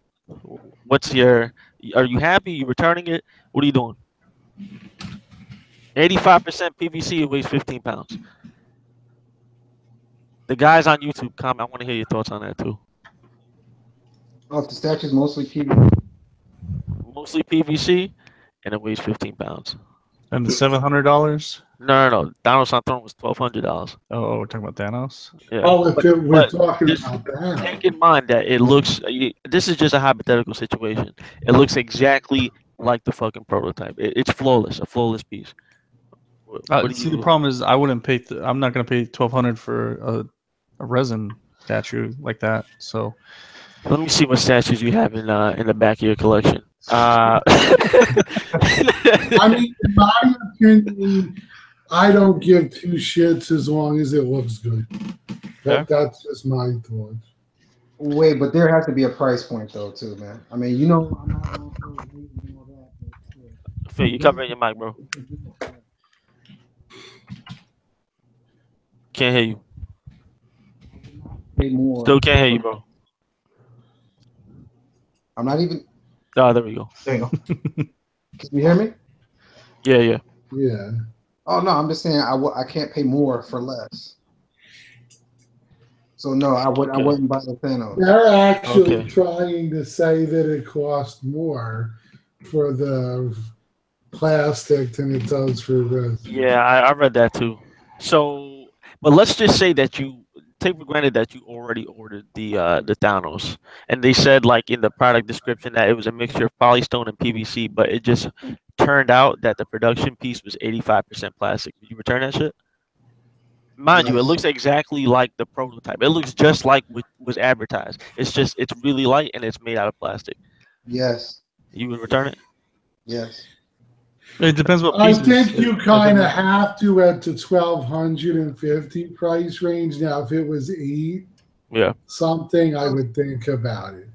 There has to be a price point. As how much are you willing to pay for plastic? Yeah, you're willing to pay and accept, flaws. Like if you get a statue with a certain amount of flaws, if it's a little bit, a lot, it's like, all right, I might let a little scratch go, but I ain't letting no freaking, just a total rip. No. Yeah. So I think it's what is plastic is what matters. I think so. If you look at the Superman versus Doomsday, the cape is a PVC plastic. The planet here, this piece, I don't know if I'm pointing it in the right direction. That's plastic, and there's two other pieces that were plastic. There's actually the crowbars that are stuck into the concrete are actually rubber, and they're bendable. Yeah. And his hair on the top is a little bit rubber too, which I actually don't mind because I don't want to break it. I don't mind the rubber. How's the paint on that piece, guys? Beautiful. It's awesome. It really is awesome. You have to see it in person. They're using a clear, what is it called? A clear resin for his face. Yeah, it looks nice. This shit looks really good, man. So in person, it looks like a little squishy human head. Yeah. But it doesn't translate well with really bright pictures. It kind of washes out when you take a picture of it. I tried to do my best when I made my YouTube video about it. You know, when I took some pictures with it underneath the cabinet lights. It looks really good. Yeah. Obviously, they could have added more detail to Doomsday's gray skin. There's not too much shading going on, but I think they nailed Doomsday the way he's supposed to look. How would you feel though if that thing is heavy? It's heavier than the Hulk versus Wolverine. Oh wow, that's crazy. So that's 1/5. Could you imagine if it was all resin? Yeah, and that's why I said it matters. It matters. Like that's why I said it matters. What is plastic? The cape's plastic. Some of the other things are plastic. That's not a big deal. This, you hear that? That's all resin. So, even if the paint job was like spot on, if it was all plastic and it weighed 10 pounds, would you be happy with it? If it looked like perfect. But it's not worth it if it's all plastic for $1,250. Not for $1,000. So this piece was. That's right. Fate nailed it. I could go to Toys R Us and get a plastic toy. Okay. Exactly. But you see, I'm getting two different tunes now because when Omar's like, "Oh, you don't understand," you know, when I pick up the Hulk, that shit's 50 pounds. Y'all like, "Yo, I don't care how much my statue weighs." I honestly don't like the heavy. Ah, shit. Yo, guys on YouTube. Here's the point. As collectors, and I said this last week too, I believe, we need, for collectability, you need display ability. If these statues weigh 80, 90 fucking pounds, where the hell are you putting them? They will shatter any shelf you put them on. Anything under. So I don't want a statue that weighs that much. Unless you put it outside on the fucking lawn. Unless you put it outside on the lawn, then you're good. Shit. He's right, though. Like, you know, once you start hitting 25, 30 pounds, you know, it becomes like, okay. You know, every time you look at your shit, you're like, oh, my God, is today going to be the day where I'm just standing here and everything? Yeah, that's your falls on. Buckles and shit. Yeah, I'm running into that issue right now. I want to put my women in armor down here on this glass, and I'm like, damn. Yeah, man. So I'm thinking of getting some custom glass that's real thick that can hold this. That's steel. That's like metal and steel, so that should be able to hold. Yeah, the frames are good. I mean, is that tempered glass or? I guess I don't know. Should be. Is that from IKEA? How thin is it? It's like a quarter of an inch. So it's not as thick as that. You see how thick that piece is? That's a quarter of an inch right there. So that is not a quarter of an inch. That's like that's like 5/8. Nah, you don't. Yeah. Nah, man, that's gonna shatter that. Well, you gotta look. Those are lead pieces, though, and those are heavy. Those are pretty heavy pieces. Yeah, but the glass thickness is better. Yeah. Quarter of an inch. You know, tempered. You know, once you start hitting like a quarter of an inch with tempered glass, it can hold a lot of weight. Once you start going into like 5/8 or 3/16 and shit, you're fucked. So I should get a custom. Or either do acrylic, maybe get a nice piece of acrylic to put over it and have it rest on the actual metal frame itself. Because it's acrylic, so it'll still be clear. So you're still, you know what I mean? And it'll actually help support that weight. I would do that, but that should definitely look like 5/8 of an inch or 3/16 or some shit like that. I definitely wouldn't do it. What happened to Cass, man, or Tech? All right. What happened? He's sharing. My bad, guys.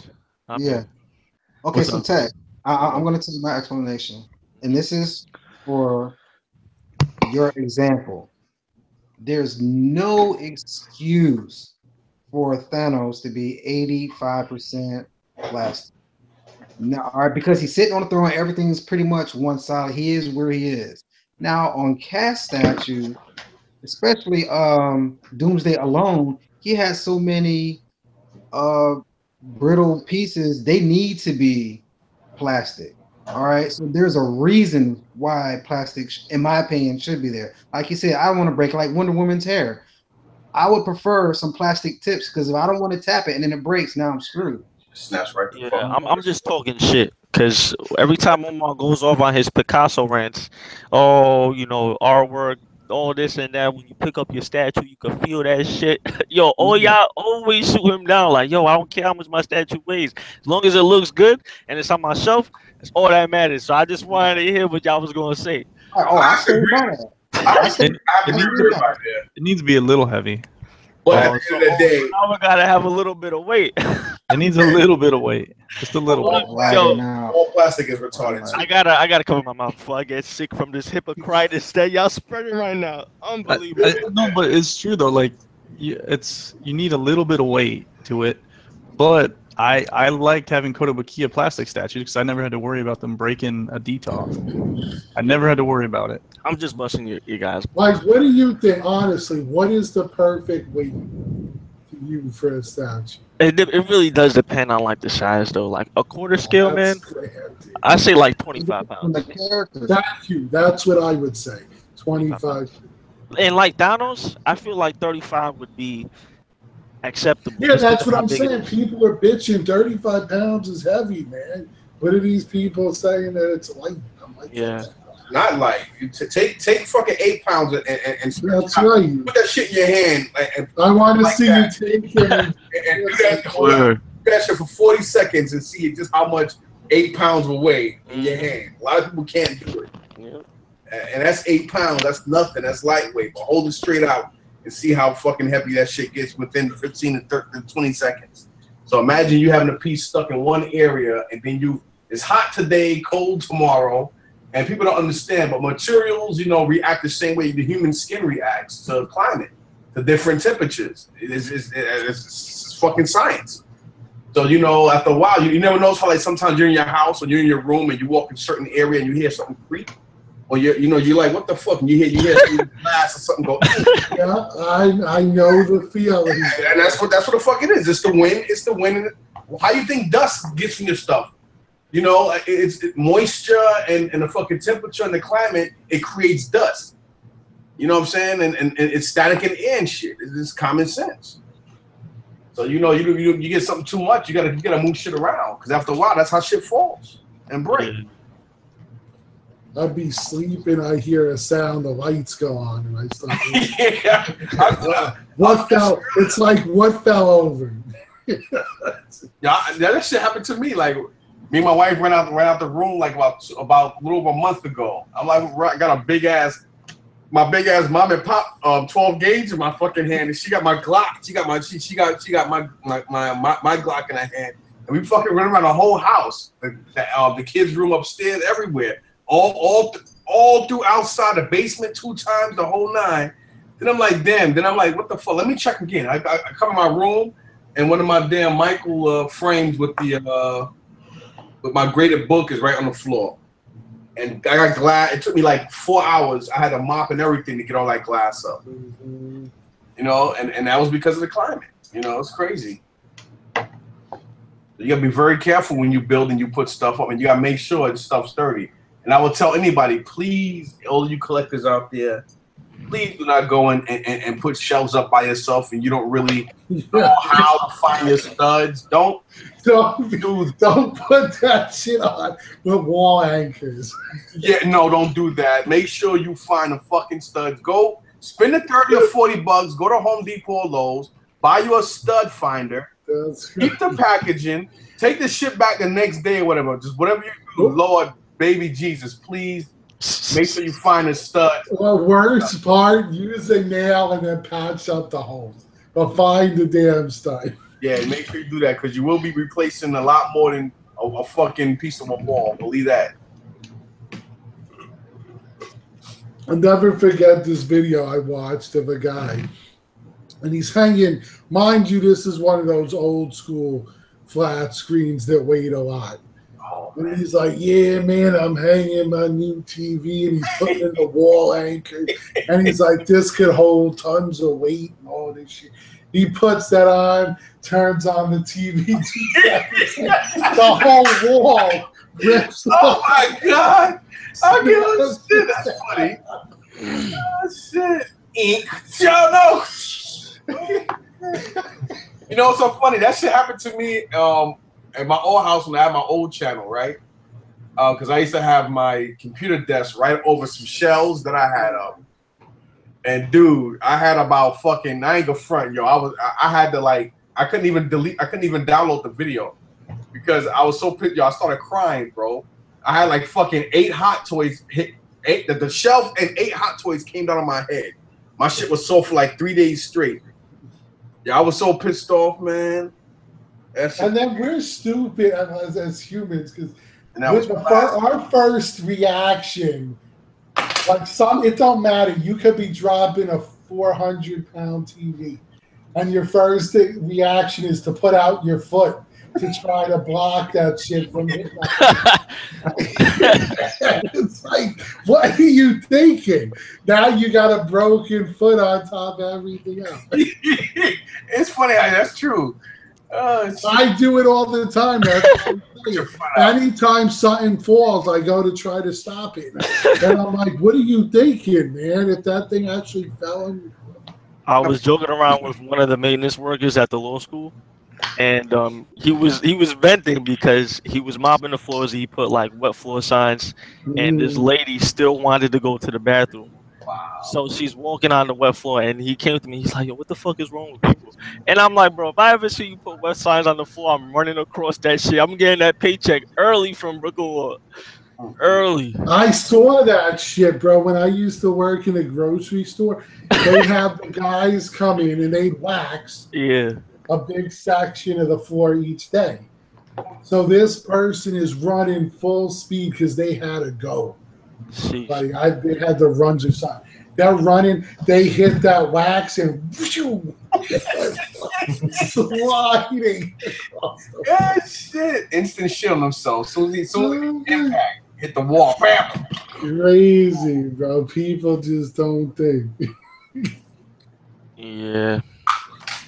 It's nuts. How about this? I was hyped up for this, man. I have this. I still haven't received an email, but Statue Collecting brought it up in the YouTube chat. Oh, the rusty peg and stuff. Yeah, rusty pegs, bland paint jobs. I mean, from the pictures I've seen, man, it looks just like what I saw at Comic-Con. Honestly, it looks exactly like it. Aside from the rusty peg issues and not fitting in, I mean, I don't know. What do you guys think? Yeah, well, I heard also that the axe hand falls out because it's not. That's not good, man. I don't like that. So I was waiting for this for so long. I still haven't received an email either. And then people were talking about it being a pain in the ass to put together. I was like, let me tell you something.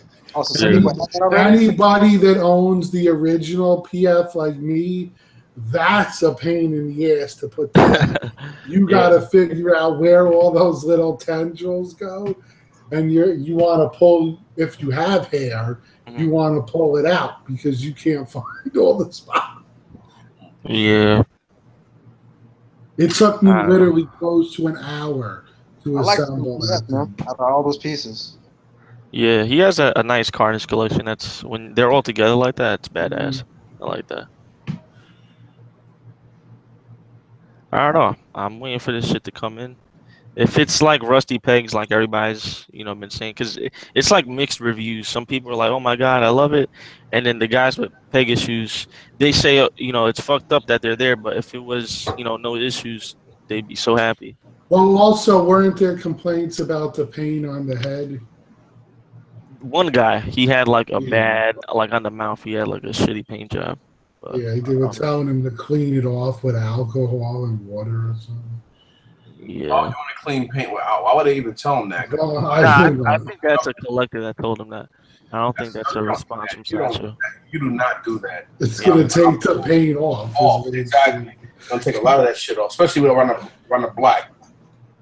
Don't listen to that person. Believe me. Trust me on that. Take it from a guy who customizes and know about me. Mike, I got a question for you. Yes, sir. My Superman, one of the portraits has a little bit of red from the cape when I put it on. Or maybe when I bought it, it had already like a red, you know what I mean? Like a scratch of red from the cape. You know what I'm talking about, the Superman PF? Yeah. How do I get that red off? Or am I have to live with it? I would, well, I mean, if you know what I do, I mean, for me, it's easy, but. Alcohol, bro. Nah. I would use, it's the cloth, it's the cape, it's on the cloth or it's on the actual skin? It's on the skin. It's on the neck. So the stupid thing is you have to put the head on, and then you have to put the cape on. Right.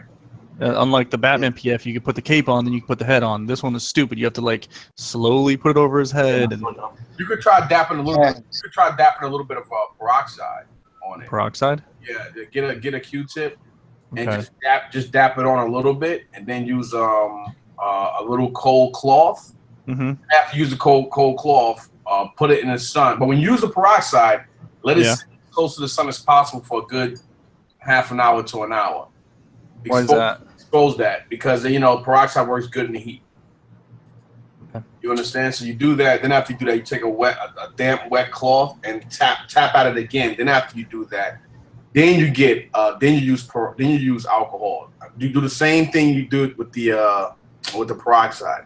You get a little bit of alcohol and you dab it on a Q-tip, and you just dab, just real light dabs like that. You don't rub, just like that, and some of the paint should come off. Not the skin paint, but the actual red.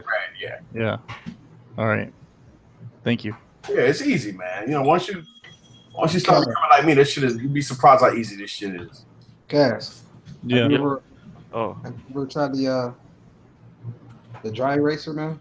No, the magic eraser. I mean, Mr. Clean. What is this? What is this magic eraser? You don't want to do that. You don't want to do that on resin though. The residue sometimes, it'll start erasing away at that because that's resin. If it was leather or plastic, I would say go for it. But that magic eraser, it can fuck up the, especially if you get too close to the material. What's up, Mike? I don't know where the key selector is, right? You can't find me. You got the On this show. He's on the show, Mike. Go away. Go away, Mike. God damn it. Get out of here.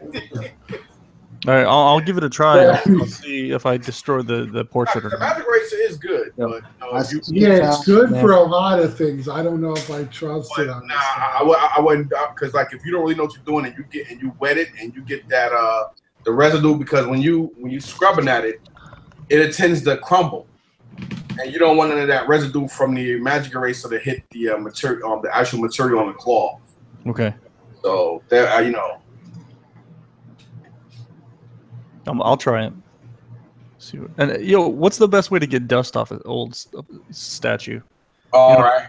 That you want to go to Michael's or somewhere, and you want to get you a very big and soft, like camel hair, paintbrush. Cash. I went to Michael's too to get these shits. No. I'm talking about like dust that's been caked into the statue. You know what I'm talking about? Get you a nice big one. You don't never want to detailer.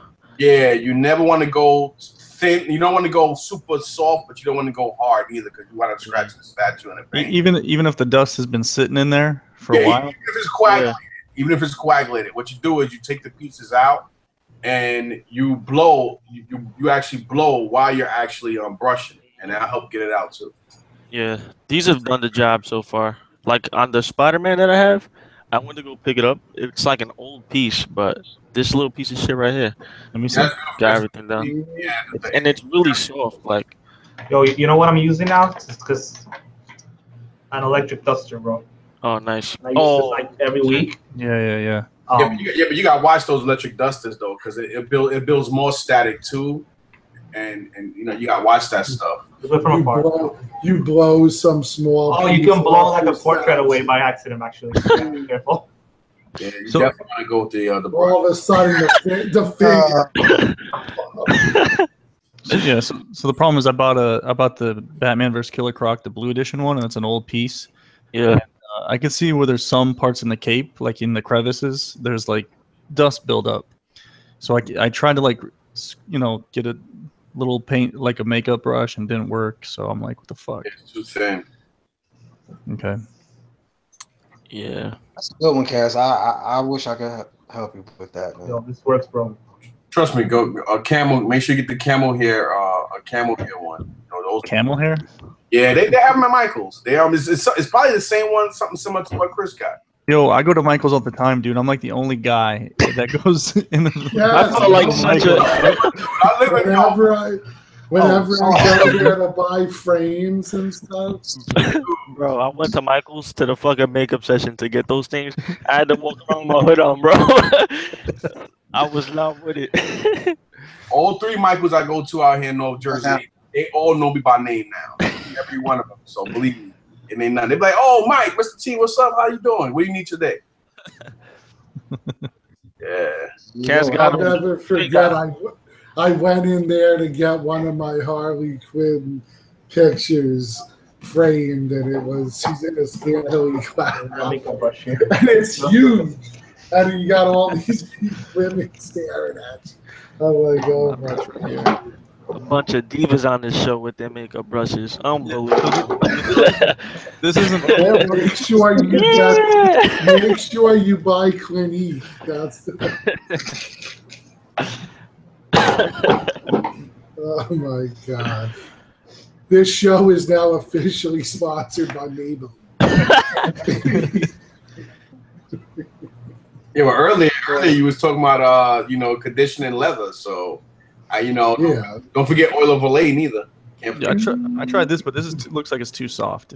Nah, you need something. Yeah, you need something. You need an eyeliner brush. No, you don't need that shit. You gonna fucking. It's like plastic. So I've been trying to use like these gloves to move my statues. You got to be careful because this stuff will get stuck on the statues. Fucking dogs. You know where you could go for that too? I don't know if Michael's carried them, but you can go to Coin because I'm into coin. I collect coins and U.S. currency. I collect that stuff too. You can go to jeweler like jeweler shops, and there are hobby places where they sell the white gloves. They're all white. And that's where I got mine from, a jewelry shop. Yeah, they're made of static-free, like linen type of material, and that's perfect for what you want to do. PCS. Always go with white. Don't go with no other. Yeah, exactly. They used to come with some of the PCS stuff. What, PCS doesn't send those gloves? I don't know. I haven't opened one in a while, but I think mine came with the Ryu. Yeah. I'm not sure. I think my Veda bus from Sideshow came with a set of gloves. That's how you know the inspector actually looked at your statue. He left his gloves. I need to for all these shits too. Now look at the Veda bus and that Akuma, especially in his hair. His damn Akuma's hair looks like my beard right now, all that gray. That shit look dusty as shit.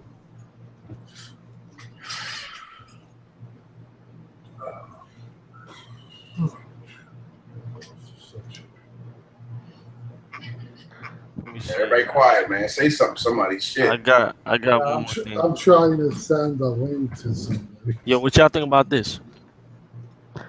I think it looks really good. Standing on A sentinel head? Man, those sentinel heads are burnt out already. It looks weird. I don't know. I like this a lot. It looks We'll nice. never get it, but What does he stand? Oh wow, this is a sentinel head. yeah. Oh, for a minute I thought he was doing that thing like in wrestling with it. That one guy's going, Lucha, Lucha, Lucha. What the fuck is he doing? He's doing the sideways Hadouken. Dragon Point. Hadouken! Oh, you can. Berserker Barrage. It's well sculpted though, man. Look at the details on the back of the sentinel.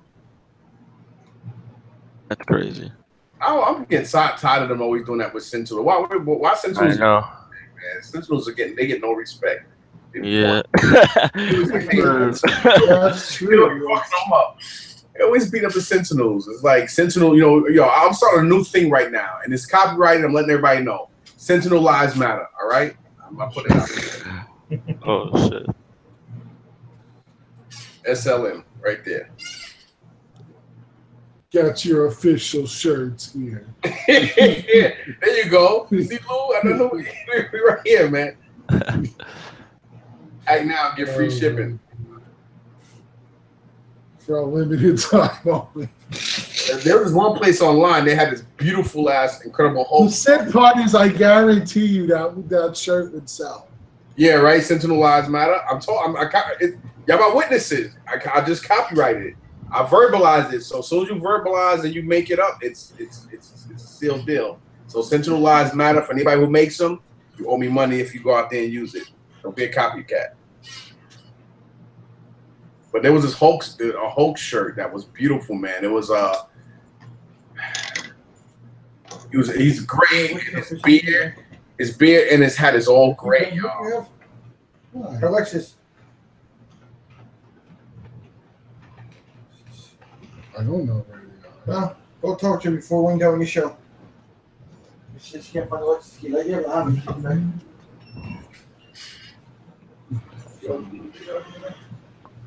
Tell Mike don't come in and interrupt again, man. It's like he doesn't realize that thousands of people watched it. That's all right. I'm gonna do it, Mike, when I go down there. Oh man, I was waiting for Mike to say something.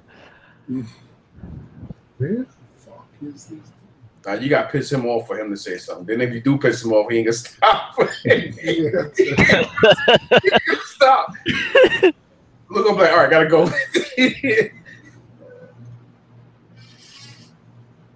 But yeah, like I was saying, this whole T-shirt, I don't know how, but I think it was on Facebook, and it was fucking beautiful. I forgot what he said though, but it was saying something about his age, and he said, "Boy, how you think I got this age?" Some crazy shit like that. But it was such a beautiful T-shirt. I gotta try to find out where it was again. It was a nice T-shirt, man. And the way he looked like a green Kimbo Slice. Like it was just a sick ass T-shirt. Oh man. For Mark, I sent the link, so as soon as you get it, you can come on. Oh yeah, I actually That's true. They don't have enough quality frames for posters. Yeah, they damn sure don't. But what you have to do is you have to go on the 60 and 75% days off. That's right. And have them make you a custom. Make sure, because those fucking frames will cost you $350, $400 without that coupon. And with the coupon, you're probably looking at $60 to $80 for a real huge, beautiful frame. Like hold on a second. And this is kind of beat up, but the way the idiots had it at that auction I went to, this is an old original Adam West. Wow. Yeah, and it's actually signed, bro. Wow, that's crazy. Signed by Adam West, Burt Ward, a couple of them. Wow. And yeah, but the way the idiots had it folded in this crappy wired frame, it was like it was terrible. Yeah, that thing's awesome. Yeah, so I'm waiting to go to Michael's. I have to get one myself because I'm a big fan of the show Riverdale, because I used to read Archie comic, and I have a signed picture with all the actors from the show, so I got to get that framed.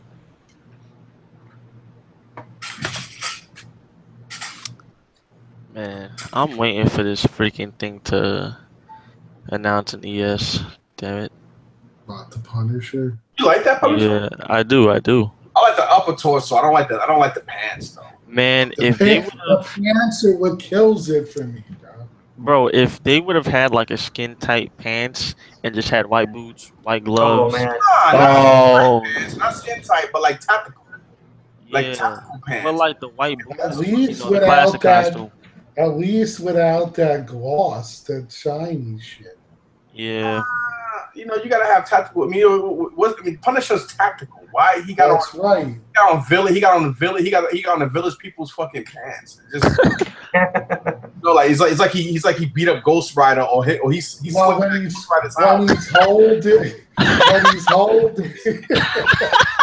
I'm telling y'all, yo, listen, check. Yeah, he beat up Ghost Rider.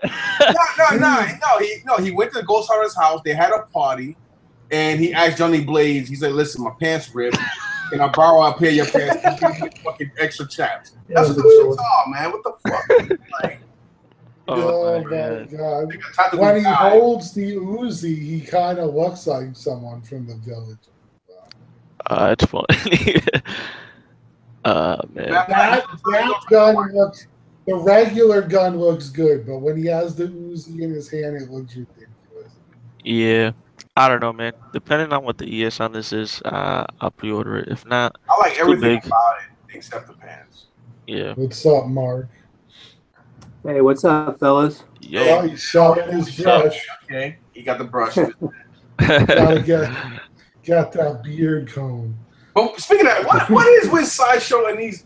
Why they keep going back and forth to these fucking left and right legs up? It's like almost every the leg up. I'm sick and tired of that shit, yo. Like, God, like, come on, man. It's been like 3 fucking years and they still doing it.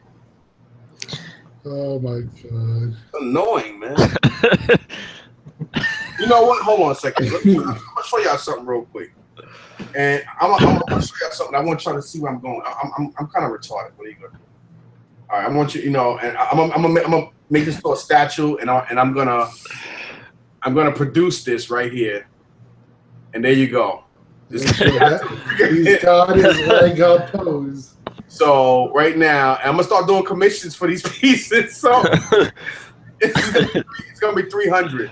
All right. No, actually, this is gonna be 250.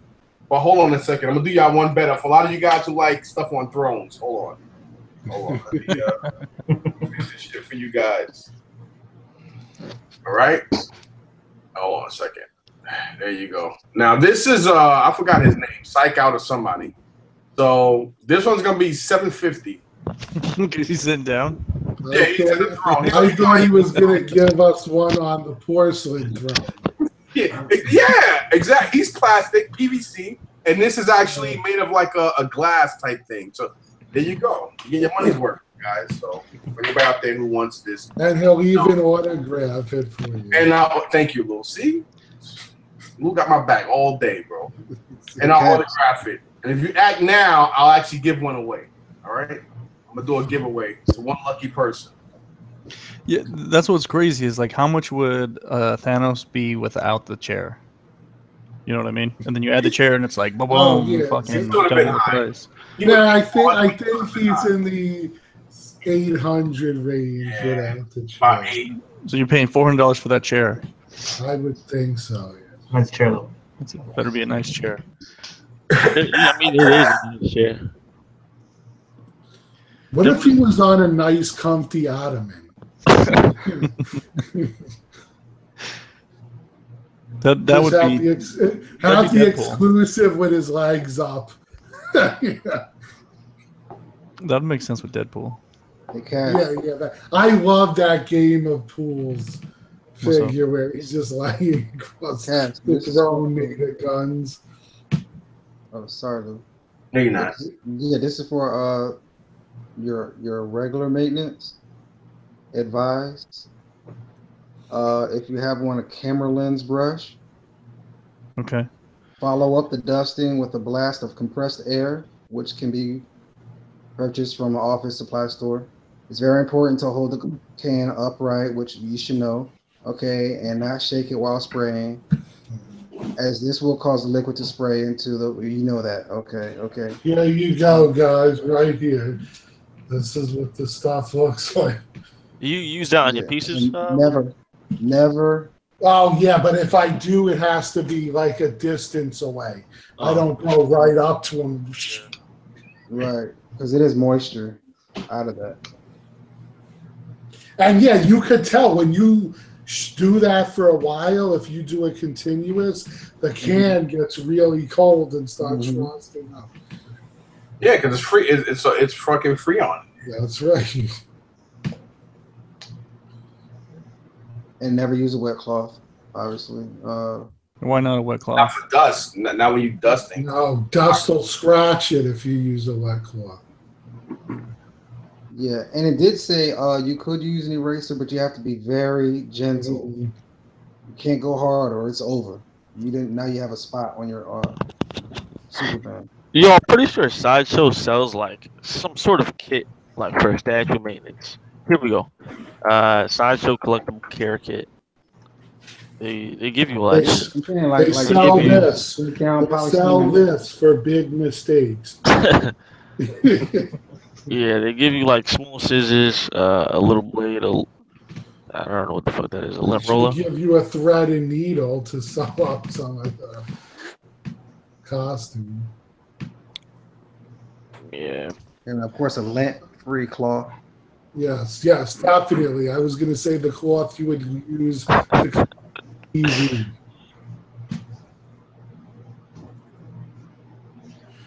Yeah, I agree, Wade, 100%. The Uzis with the silencer looks better than the Yeah. Yeah, I might order it. I'm just waiting for that ES. It's no rush. He's also going to go for What are you ordering? Mike's contest because it has better odds than Sideshow. Cash. I'm talking about the Punisher Combined Studios. Oh, okay. You don't care Well, about that's the ticket, bro. If you the pants or anything like that? No, I like it 100%. That's what we say all the time. Yeah. I think it's perfect, to be honest. But now I know what to get Chris for his birthday or Christmas. And tie that. As long as it's not another Spider-Man fiasco where the whole shit is fucking plastic, I think I'll be good with this. What if the guns are plastic? It is what it is. But So you don't care if if the guns are plastic? no, but What if his pants are plastic? nah, I would feel the type of way about that, especially at $700, bro. Yeah. I'm one of those guys. I'm right behind Omar talking about the weights of show that whole PVC shit. I was praising the what was it, the Skeletor that Sideshow made, because people were complaining that the armor was made out of PVC, but in all fairness, it did look just like the prototype. So as long as they try and they don't go too crazy with the plastic and they just stick with the guns, it should be good. How is that piece? Is it heavy? The Skeletor piece? For its size, I mean, it's a decent weight. It's not light by any means. It doesn't. The body is definitely polystone. The base is definitely. I don't know about the base actually. The base is probably most likely PVC. Yeah, because they have that lava and it like bends, so that's definitely some sort of PVC.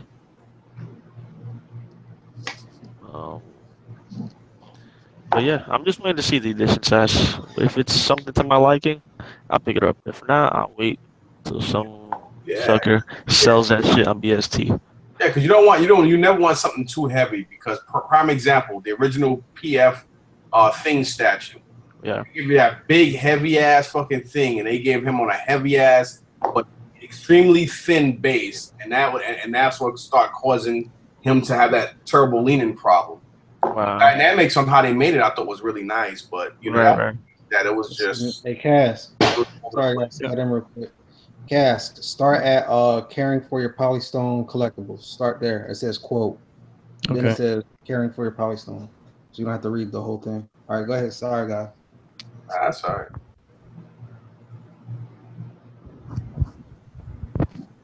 Mike, go ahead and speak, man. Sorry to cut you off, brother. No. I said what I said. I was done. I was done with what I was saying. Yeah, guys. Yo, I'm gonna holler at y'all next week. It was awesome. Have a great night, you guys. Have a great weekend. I'll see y'all on the next one. Why your arms disappeared? Later, guys. See ya. Yeah, stay up, Chris. Yeah, I gotta be up at 4 something in the morning too, man. Yeah, I'm gonna head out too. I told him I'm going to invest in that sign that lights up that says like filming in session. On air. Yeah, exactly. On air. Oh, man, Yeah, I gotta get out of here too, you guys. I gotta get out of here. man. All you guys act like you got something important. All right. This is the first time. What did they lock people out now? Now people are banging on my door. You lock them out? Oh my. You fucking Lou, man. Get him. All All right, guys. Y'all have a good night. right, man. David. Take care. Lou's Hey, Mark, how's it going, Mark? Hey, I think I chased everyone away. What the heck, man? It's getting late. We talk forever. Yeah. Yes, How many of you guys pre-ordered the Iron Man Mark III sideshow? can't afford it. That was a pass. I think Omar did. I think that was the only person on I know the panel. Omar did. Well, he better have after he was telling everyone, don't order. Wait till the end. Right. I saw his post on Statue Forum. He's like, don't order. And then 500 edition size, exclusive. Yeah, did you order it or? Yeah, I pre-ordered it. Cool, nice. I've been waiting for Iron Man. I actually wanted the XM Studios, but I can't pay $2,000 for that piece. Yeah, So. yeah, I agree. I actually found the place, so I may do it. I got to see how the funds look. That still had an XM one, an older one, not the Iron Man you're talking about, but the one that I want. And it's still in stock. So I'm like, yeah, maybe I'll Oh, nice. on it. That one will actually fit inside my Besta. So Right. That's pretty cool. I actually ordered an old sideshow Princess Leia. I think one of the first pieces they did, but I got it so cheap from somebody on what is this, on eBay. I got it for under $130. damn. Yeah, it's like her, her in the original Star Wars white outfit. I know the piece. So what I'm gonna do is, when I get her, I believe there's a couple of stains on the outfit. So I'm gonna either go in there with the stains, and I'll probably create like a blaster residue in the stains, or I'll probably just try to get the stains out. But I'm definitely gonna, redo her skin tone, redo the blaster and the skin tones and shit, make it look a lot better. I might even add real hair, for on her and stuff like that. So I'm actually still doing that Elvis bust. My wife's like, well, get this fucking shit out the kids. She's like, how long you been doing it? I said, because I don't know. I got nothing else better to do. So it's like a working project I'm doing. That shit should have been done like fucking 5 months ago. That's crazy. But I just love this, man. And on top of that, remember, I still got the PF Dr. Doom that I'm still trying to do him from his world in that comic when he was he on the white armor.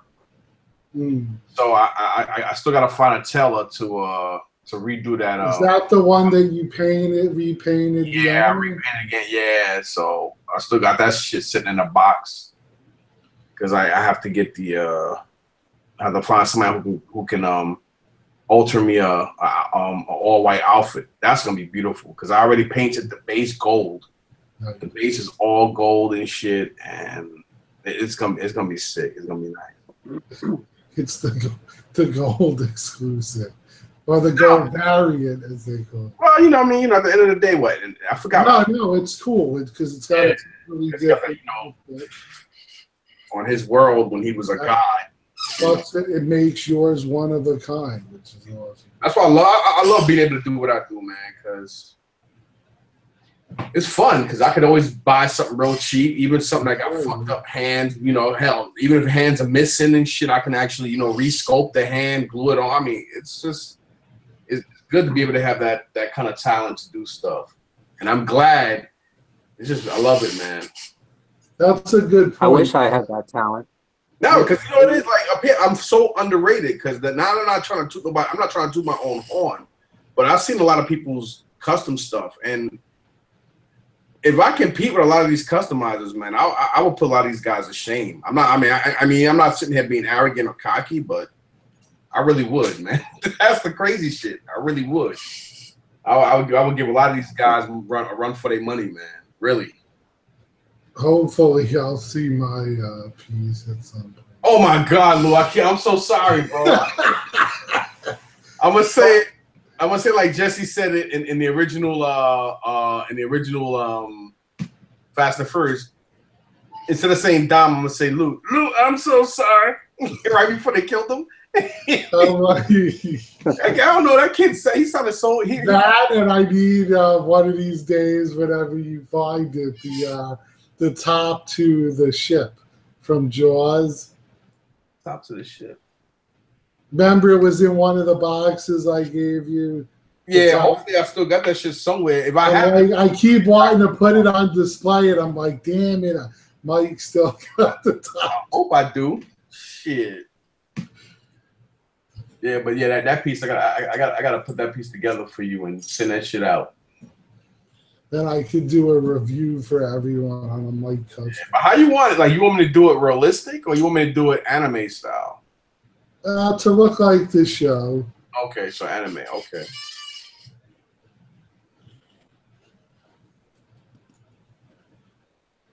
All right. I'll do that. But I was going to say, I agree with the guys that every time we get an Iron Man, it seems it's a movie version. They never give us a comic book version.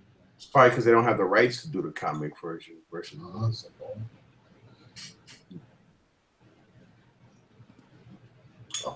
Iron Man. I am so sick and tired of Iron Mans and Batmans. It's like it's nauseating. I think that's the reason. Maybe that might be one of the main reasons why the what's that dude? Why that Swamp Thing may cost a little bit more than what I. Oh yeah, you're right. It's a different character. It's different, yeah. So it might just be. I'm not gonna say. I mean, I doubt it, but because he for a lot of old school people like us who really know comics, like me and you, we. Like we read books and we know about the books. A lot of people now get into the books and stuff because they watch the movies, which is nothing wrong with that. Yeah, what kills me is I take, for instance, Wolverine. So they make so many Wolverines, but it's like, why can't you make a Logan or an old man Logan? You're making 10,000 of the yellow and blue suit, but you can't make any other incarnation of Wolverine. Because I think they figure I think if somebody actually created a statue of Old Man Logan right before or around the peak of the movie, it would have outsold. But if you're doing it now, it's kind of like it really doesn't make any sense.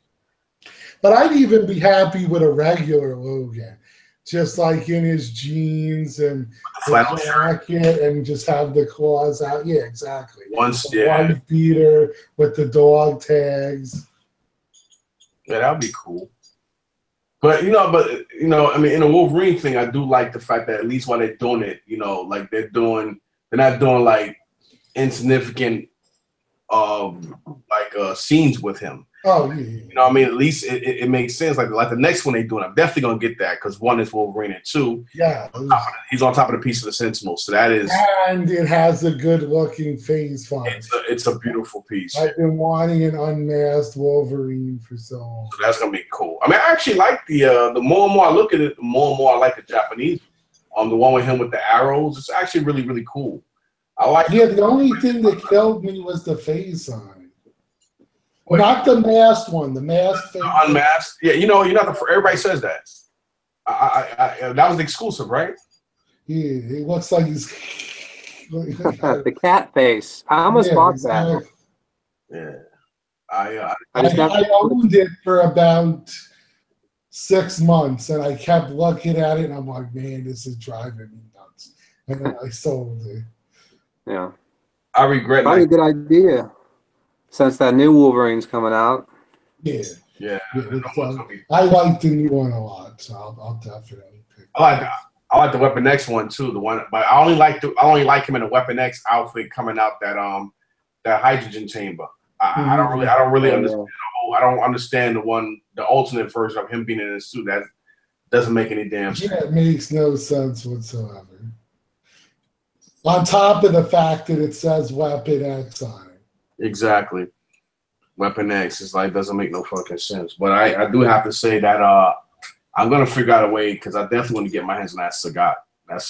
That piece. Oh, the Pointers, yeah. If not him, the Green Ranger. Not because I know JDF and I got his personal number, but when I saw that piece up, and I'll have to get it with. At first, I was like, oh, I didn't really like the one with him, you know, on that piece of metal coming out the what is it, the tail of the one of the Dragon Zords. Yeah, but I think that looks better than the other. The other one. At first, I liked the other one better, but then when I saw that shit in person, and I'm like, yo, they actually did a great job because I thought it was all sculpted, but it's actually the same material that they actually used for the original Power Ranger outfit. I was like, yo, that shit. And he also sneak peeked the Red Ranger. Yeah, he was there. He was at the con. I saw him, but I was too busy running around doing a million things. Because I always liked him. He was always my favorite Ranger, you know, before Tommy came on the show. Mm-hmm. You know what I mean? He was always my favorite. I liked him, and I always liked him and Billy, you know, for some reason. Yeah. Yeah, Terrell, I've seen the custom you're talking about. I love it. It's just pricey to get a hold of. There's so many customs I like, but they're very hard to come by. But then there's a Silver Surfer custom I like. When they come out, they're super expensive. Is it like silver or is it like chrome? Is it more chromish or silverish? They chromed it. I forget the guy's name, but it's got like blue resin trails on his hands. That's nice. And it's and it's completely chromed out. But I really like it, but the base kind of kills it for me. The base looks a little bit cheap, but yeah, I always wanted the original Sideshow. I wanted to do that to my Sideshow one that I still have. What, do like resin? And like he's saying, the chrome it and then put the stars and the black and blue and like. You know how to chrome, right? Yeah, well, I wouldn't do it. I'd send it out. There's a company that a lot of people use. It's called Chrome, and I forget what it's called because I was looking. Customs in Chrome or something. Yeah, I think it's in California, but creations in Chrome. That's it. Yeah. It's easy to chrome though. All you gotta do is go to Home Depot or somewhere where they sell spray paint. You make sure. No. You can't get regular chrome. You have to get Merichrome. You get the Merichrome spray, and you actually wash the statue out, let it air dry, wash it again, let it air dry. Then what you do is you have to get acetone or something like that, right? And you actually take out all the clear, like all the protective clear coat over your paint. Let it air dry for a whole day, and after you do that, then you spray paint it black. You spray paint whatever you're gonna chrome all black. Then after you spray paint it black, because remember, you know, you need a dark contrast to be able to actually spray paint over it to give you that reflective mirror effect. So if you use Merichrome, not regular chrome, but Merichrome, and you spray that Merichrome, and you do it in sections, like very light over, but you have to be very careful how you do it. And forget about it. You'd be like, holy shit. You'd be surprised just how good that chrome comes out, that mirror chrome. But that's how you have to do it. You can't just spray over something. You got to use black. I'd be scared to death to spray paint. Yeah. It's a lot easier than, I'll tell you, man, this stuff is, people don't understand. Just like my kids and people come over my house, even artists, they come over and they see the way I be sketching people, and they be like, how you, like, what the fuck? And I'm like, yo, man, it's like second nature. It's just like breathing and walking or running or, you know, writing something down. It's so easy. I tell anybody, if I can paint or draw, anybody can. Because, you know, people up here I just laugh when I hear about all these, I just be looking at their stuff and I be shaking my head like people just don't understand and know how good I really am. And I just shake my head like, it's crazy. You know, it's just. Yeah. If you paint, though, don't you have to have like a little dust-free? I'd be worried about dust or a particle got on the statue. You know, you got to have like an air-free kind of little area. They do it outside, or if you do anything around heat. People don't understand, but heat actually promotes and gives away. It actually feeds off dust another way than you do a cool area. Because, you know, a cool area breeds dust. Dust comes towards you. Everybody think it's the opposite, but it's not. You know, the more cold around, the more particles come around, the more wind blows. Particles go all over the place. But when you have something that's around high humidity, it, you know, everything kind of comes down. It's the same thing with static. You never notice how, if you look at how static forms around dust and how dust coagulates in certain areas, everything falls down a certain, it falls down one specific way versus cold. And that's the reason why they say, you know, why you think people always use, like, you go to an auto body shop and you see these guys in those big booths when they're painting. You know, the more humidity you have around paint, the better, you know, the better it sits. You know what I'm saying? So yeah, because a lot of the guys that I watch who do paint with the airbrushes, that's in your garage. They have these little exhaust things they build, and it's got a, you hook your vacuum up to it, and it sucks in all the. Yeah, there's a fume. That's only for fumes though. But if you don't give a fuck about the fumes and shit, then you don't even need that stuff. You just need a real hot area. You need an area with a lot that accumulates a lot of heat.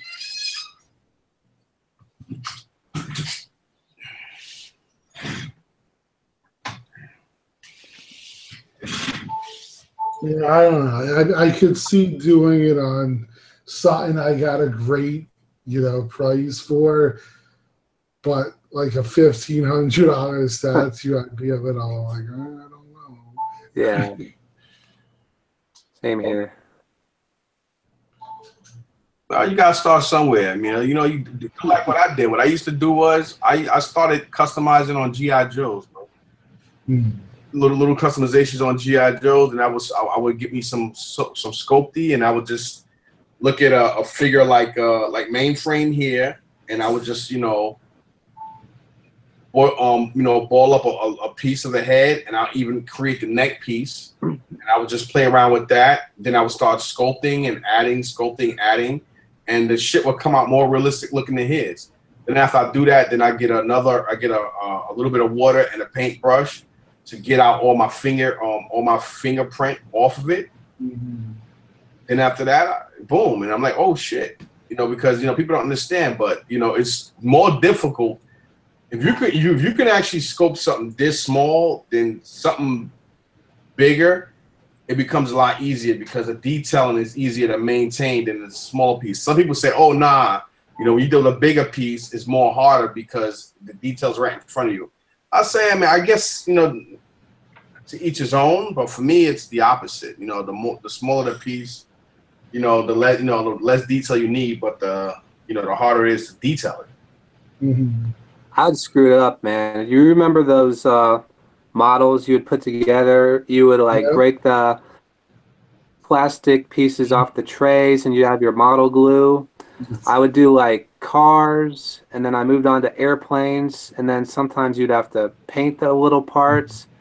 When I screwed it up, I got so ticked off, and that's on a little $10, $15 model. So if I did that to a statue, man, I would be so I'd be so pissed off. You gotta follow instructions. Instructions tell you plain and simple. You break off the pieces. You file the pieces that it came off of very fine. It even told you what kind of sandpaper, what grit to get. Like a lot of those a lot of the pamphlets that they come with. Then what you're supposed to do is you're supposed to always clean your model kit. You always clean them off anyway. Same thing with Gundams. You clean everything, you let it air dry. You don't dry with a towel, you let everything air dry. And after you air dry the stuff, then you basically paint the pieces individually. Then after you paint the pieces individually, then you glue everything together. Because remember again, you use the sandpaper stuff. The whole point of a model kit is model kits are not made for you to put them together within a day or two. It's made for. That was my problem. Yeah. I when it comes to stuff, I have ADD. I'm not gonna lie. When it comes to me doing stuff, I gotta be in the mood. If I'm not in the mood, it's never gonna get done. And I think that's why my Elvis came out so good, because I can't rush it. If I rush it, it comes out fucked up, and I wind up throwing a tantrum, getting mad, and throwing shit away. So you gotta take your time. Right. That's the whole point of a model. Models are meant for you to take your time with it. They're never meant for you. Wade, I don't suggest doing that at all. He said he's going to chrome his Wonder Woman on horse. That thing is way too expensive to chrome. Well, hey, if you follow my process, you'd be like, oh shit, man, he was right. Oh my god! Yeah, but you want to do that on a $3,500 statue? Oh man. But yeah, no, but I know what you're saying. I remember I bought these. They came out. I don't know. I want to say 10 or 15 years ago, but they were models of superheroes that you put together. Yeah, Toys R Us sold the Marvel kits, right? Yeah, exactly. And I have quite a few of those. I think the best one I ever did was Spider-Man, and I was really nervous because he has all those fine lines. And I just got a really fine tip brush, went in with a little bit of black paint, not overloading the brush, and just did each line, and it came out real good.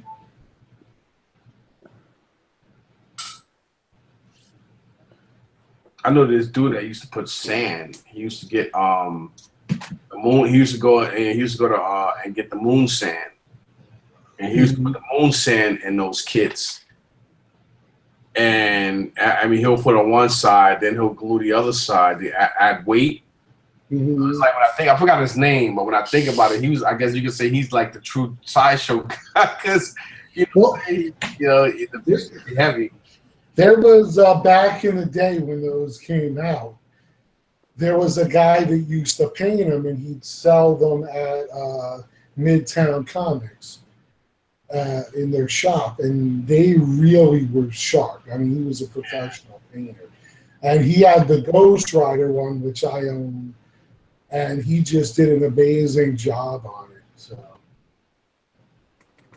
there was actually a model kit that I bought. It was Optimus Prime, and the cool thing was it was like over 300 pieces, but it was all, you would never think it, but it was all snapped together, and it was very detailed. I'm trying to remember the name of it, but I took my time. Like Mike said, every piece I took off the tray, I had like a blade, made sure all the parts were filed down, but I actually enjoyed putting that together, like taking the glue out of the equation. Everything snapped together perfectly. It was like probably the best model kit I've ever put together. And then some people were actually selling them already put together on eBay,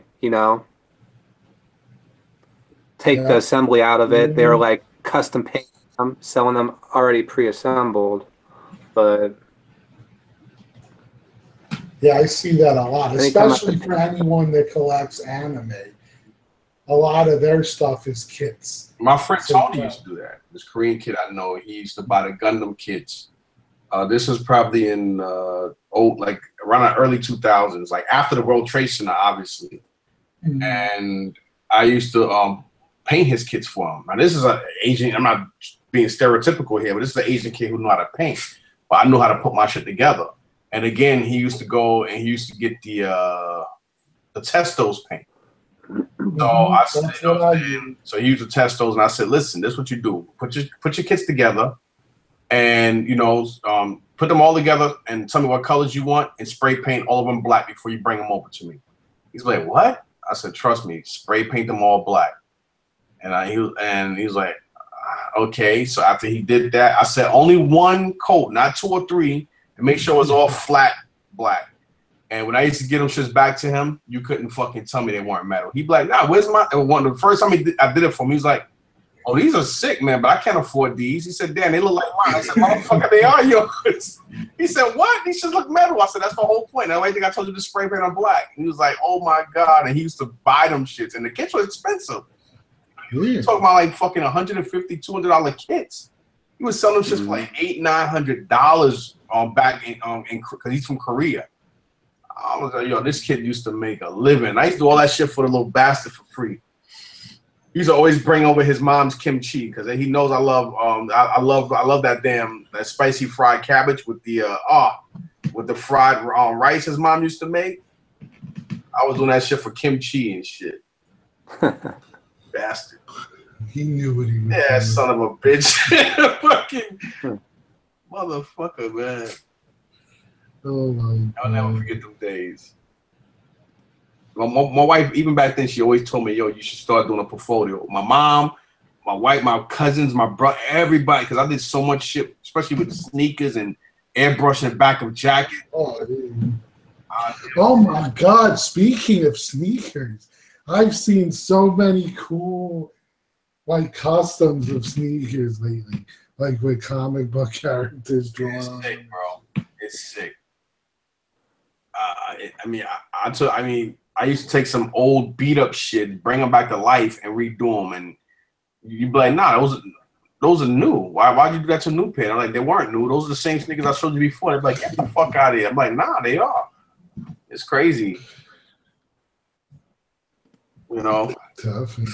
I still have my original Incredible Hulks that I made out of a pair of all green patent leather George Green Air Force Ones and a pair of all white Air Force One that was beat up. I turned it into a pair of Yeezys, like the Cayenne West.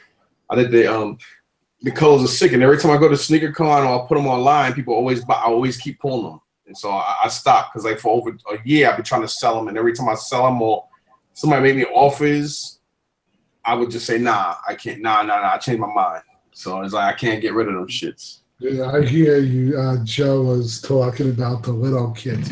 I used to make those. Mike's seen them because I think I gave him most of them to sell or whatever. But I used to make those World War II battle scenes, and painting those is such a pain in the fucking ass. I mean, first you have to, like, I would have multiple levels, and the building would be blown to smithereens. So you had to put pieces of rock everywhere.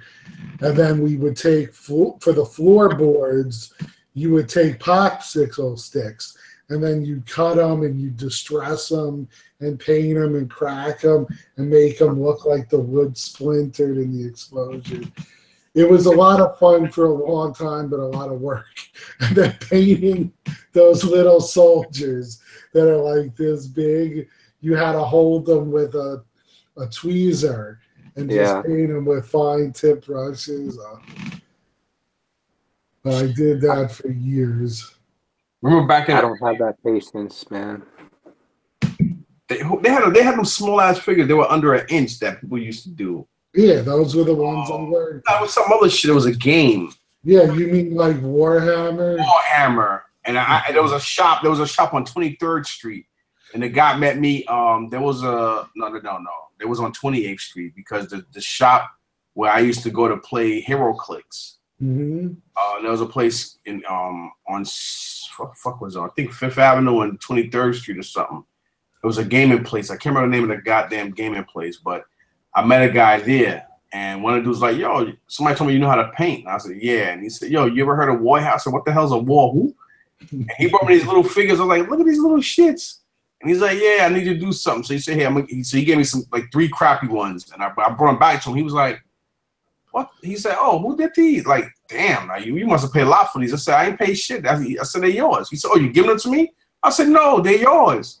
He said, they're my, oh, shit. He was like, for like 2 months, I was the hardest part was always the faces because they're so tiny. No, because you know, because like people have like like people. That's what I'm telling you about kids. You can't judge a book by its cover. You know, I feel like they see like you see me in person, so you know how intimidating I look. I'm like a lot of people don't know, but I'm a big, wide ass dude, and when people look at me, they're like, all right, this guy don't know shit about comics or anything about paint, that's just the persona people have. Then they're like, what? Like this guy did this shit? Like, it just amazes people. And I'm like. Damn. That's that racial profile. that's just I don't know what the hell it is. But yeah, no, it was insane because you would have to even the finest tip brush, you couldn't do the face with, so you kind of had to take toothpicks and stuff to do the eyeballs and shit. It was crazy. Yeah, like the old school ink. Yeah, that's right. And then you're trying to do the lips in red, and it's like, oh my god. And the only way it worked is you had to drown a little tip with ink just to make sure that it doesn't stick on. Because this shit wouldn't stick on. Oh, shit. It was insanity. I remember doing that because I was doing a huge dio on a table of a battle in France, and it was like, what a nightmare to put together. And then, you build the, I had a little Jeep, and the guys are sitting on the Jeep, and it's part of the soldiers, and then there's a tank that's blown up in the corner. Then you have to make little things. So you had to make the explosions kind of look real. So there were tricks to use cotton for billowing smoke and all kinds of stuff. And it was fun for what it was, but it was definitely a lot of work. That reminds me of the movie 40-Year-Old Virgin. Remember where he's got like the little soldiers and the magnifying glass and he's painting them? Yep, that's what it's like. A perfect example, if you want to know what I was building, is in the movie 1600. It's with Wesley Snipes. Oh yeah, I love that movie. Where there was a murder at the president's house. So Wesley Snipes in his house, he has a Civil War setup. Yeah. Murder at 1600. Murder at 1600. Murder at 1600. Yeah. Thank you. That was a good fucking movie. And that's exactly what I used to build for clients. And it was a lot of work, but a lot of fun. I actually wish I could go back to doing it. Yeah. Because, it took forever, but there was just some kind of pride you got when it was finished. You're like, oh my God, look how this looks. That movie made me want to collect that stuff. Watching that movie. I was like, oh, that shit is cool. Yeah, remember you had them on these floating tables with all that you stacked the wires. Yeah. That shit was bananas, man. Oh, and I used to love too. I still have them though. Doing train setups for clients. Oh, me too. Yeah. What used to be into the N or the O gauge? No, I use the 0 gauge. Oh, the zeros. That's why I keep forgetting you got that. Oh yeah, hey, Lou. I love you, Lou. You mentioned train sets, Lou. What's up? You already know he still wants my train. But yeah, I started with like 0 gauge. I have some, but they're expensive and they're hard to do the big setups with because you have to have a shit ton of space. But usually if I was doing them for clients for holiday, a lot of people who had offices in the city wanted a really nice setup for the holidays. So when we did that, we used HO gauge because they were the easiest to work with space-wise. But they were also the hardest to paint and build the buildings with because they were so small. Yeah, the O gauge is the big boys. Yeah, they're expensive. And you got the G gauge too. Like figure an HO would maybe be a little smaller than this, about that big.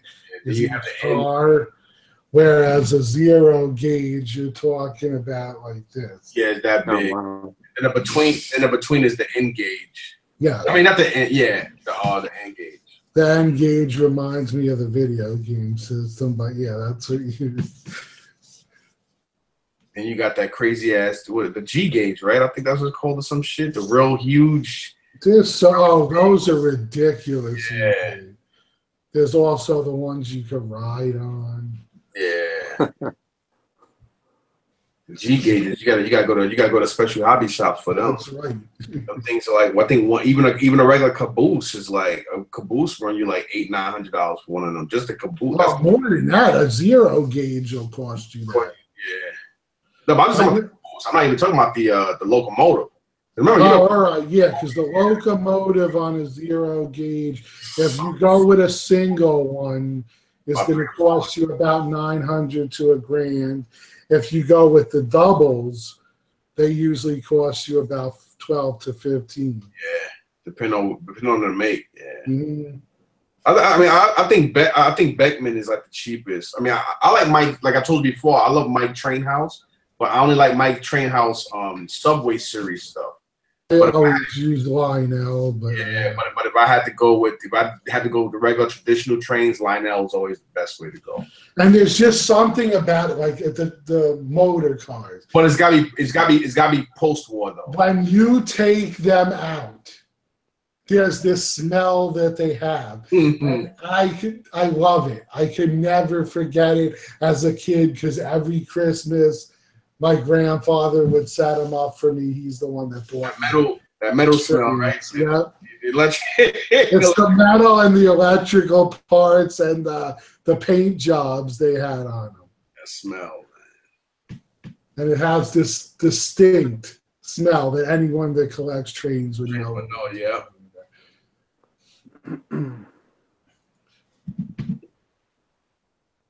And now I want to go put trains together. Yeah, you really leave it alone, man. Leave my train set alone. Leave it where it is. Oh my god! I should have got that. Dude, you could set you could set up a train set in your room, Lou. Just have them like weaving in between your statues, going all over your. That's what I used to do with my Christmas tree. I'd have like the gifts set up as tunnels and stuff, and it would go through the whole setup. That train set he got is too fucking big. Yeah, well, I gave you the HO gauges. Yeah. That I had, but the 0 gauges. Yeah, we'll still work out something for that though. We'll figure out something. But yeah, I mean, all that stuff was fun. I mean, to do it for a living was awesome. I used to like to go into the train house on McDonald Avenue, in like the Brighton Beach area, better than the one in Long Island, and I think that's Lyndhurst, because like they always had, it's like if you wasn't part of that crew, like if they just act real funny there, but the people but their location in Brooklyn, they always, no matter who you are, they always treat you good. They give you discounts, and they were cool with you. But the fucking one on Sunrise Highway, it was just. I used to go to a place called Myers that was near my house, and they were all about collectibles. So if you wanted trains, they had model kits. They had RC cars, the really expensive kind. Anything big hobby collectibles they had. So it was a lot of fun going in. I agree though with Terrell. He says that the thing about toy collecting is the hunt, and it's so true. Because I was the same way. I drive to 10 different stores looking for certain characters. That's the only downfall to collecting sideshow and hot toys is you don't get that high like you would. Yeah. Like for me, the big thing, like I collected them all. I had the G.I. Joes, I had Transformers, but I'll never forget because it was at the right age to remember these things. I was a huge TMNT fan, and we would go, me and my parents, to all the shops, especially around Christmas, trying to pick up the characters, and it was insane hunting for those things. Yeah. I actually don't forget see that some of feeling them of the on the hunt. wall behind Mike. Don't say that again? I see some of those original turtles on the wall behind you. Oh.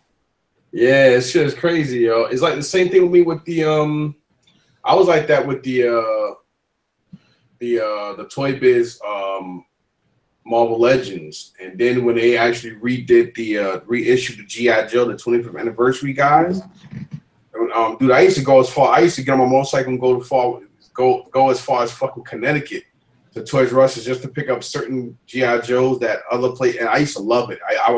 If I came back, if I rode all the way out there and came back with 3 G.I. Joe, right? Imagine it. I'd be happy, bro. What people don't understand is we would come back and this is just stamps, but we would, if it was a figure, we would just be like, "Oh my God, I got the rarest figure!" And there was no, Facebook and YouTube back then, so you couldn't wait to get home because we didn't even have cell phones. To call your friends up and be like, "You ain't gonna believe what I found, man." It was crazy. I only had one friend though that could relate to me getting anything, even though he wasn't even into that. That was my Italian friend Frank. I think Frank got me by like 8 to 11 years, I think. And he still collects. He's the one that got me into hot toys and shit. And I used to be on the phone. We'd be on the phone for hours just talking about, and he was just so cool that even if he didn't collect this shit, we would just always talk about it. And he was just always happy that I was happy that I got something. Because like you said, even back in the early 2000s, there was no fucking, YouTube ain't even start hitting the wave until like what, 04, 05? Yeah, around that. Well, yeah, around 05, 06 is when it started becoming a lot more popular. And, other than that, man, there was no YouTube. So, there was no, what I'm saying, unless you dealt with, what was that shit, MySpace? What was it? Yeah, I had my. Yeah, that was it, So, and up there, you always had more people that was disrespectful. Oh my God! Remember the fights in the aisles? Aren't you too old to be playing with fucking toys? We'd be kids, bro. Well, maybe we teenagers, and we're getting in fight with grown ass adults over where do you get that toy? Yeah, I was dying. Yeah, you guys are kids. I was still a grown ass old man. I'm old, man. I'm fucking ancient compared to That's why I miss Vic because when Vic was on the show, he made me feel. I was like, okay, I got one of us. And Carlos hardly come on, so it's like when I'm on a. No, Carlos said he was stuck at work. I'm like, damn. I feel like I'm half of y'all fucking fathers, dude. You couldn't be my father. You ain't that much older than I am. I know. I am a lot older, but what? Maybe what? 10 years tops. Yeah, still old. Shit. Man, I remember walking to the gas station and collecting Garbage Pail Kids. You remember them cards? Oh my God, yes. I wasn't allowed to own them as a kid. Dude, I still got stacks. They're making a comeback now. Yes, they are. Somebody was telling me that shit last week. As a matter of fact, because he was asking me about them shits. What the fuck? At Meadowlands, this guy was one of the guys that was like, "Yo, that like Cabbage Patch and Cabbage Patch cards. I didn't even know Cabbage Patch made cards." I'm like, "Nah, you talking about Garbage Pail." Do you guys remember? I still own mine. That Nintendo used to have these cards, and they were also like a game, so it had little circles you could scratch off to see if you won or lost. But I collected those at the local. Now, I'm really dating myself here, but at the local candy shop, which don't exist anymore. Shit, to my local candy shop. Remember the fucking, I don't know if y'all had it where y'all lived at, but they were all over New York, especially in Brooklyn. The fucking penny candy stores. Yes, I used to go there with my grandfather. Penny candies, I used to get lemon drops, Boston baked beans. They had the best fucking cookies. Penny cookies that still tasted better than Chips Ahoy. I'm like, are you kidding me? And Bazooka was still a penny back then. Yes. Oh my gosh. Fucking 25 cents for Cracker Jacks, bro. Yep. Oh my God, this is bringing back the old. But what got me was the shop that I used to get my comics, because the candy shop also sold comic books and all kinds of trading cards. Yeah, a lot of stores used to do that shit. So we would go in there, and we were big into the candy cigarettes and stuff, which now, of course, they don't sell. Yeah, they don't sell no more. I remember that. I never liked the gum one though. That shit was always disgusting. But oh yeah, the cigars that were pure gum. Yes, it was nasty, but I like the other one, the one that was like pure, like a chalk type candy. That was a good. Yeah, you would blow it like smoke. And another thing I like too. Remember those stores that used to sell the fucking the wooden planes that come in a plat. Yes, I had those. Oh God, yes. Love them fucking planes. Damn. Now they have drones. We used to have little wooden things with propellers. We used to throw. I'm sure she used to be tough, man. Oh, and kites, bro. I used to fly kites all the time. I never liked the kites though. I was never into those. Now, it would happen to us. We would always be, me and my friend, the dumbasses that wanted it, as high in the air as possible.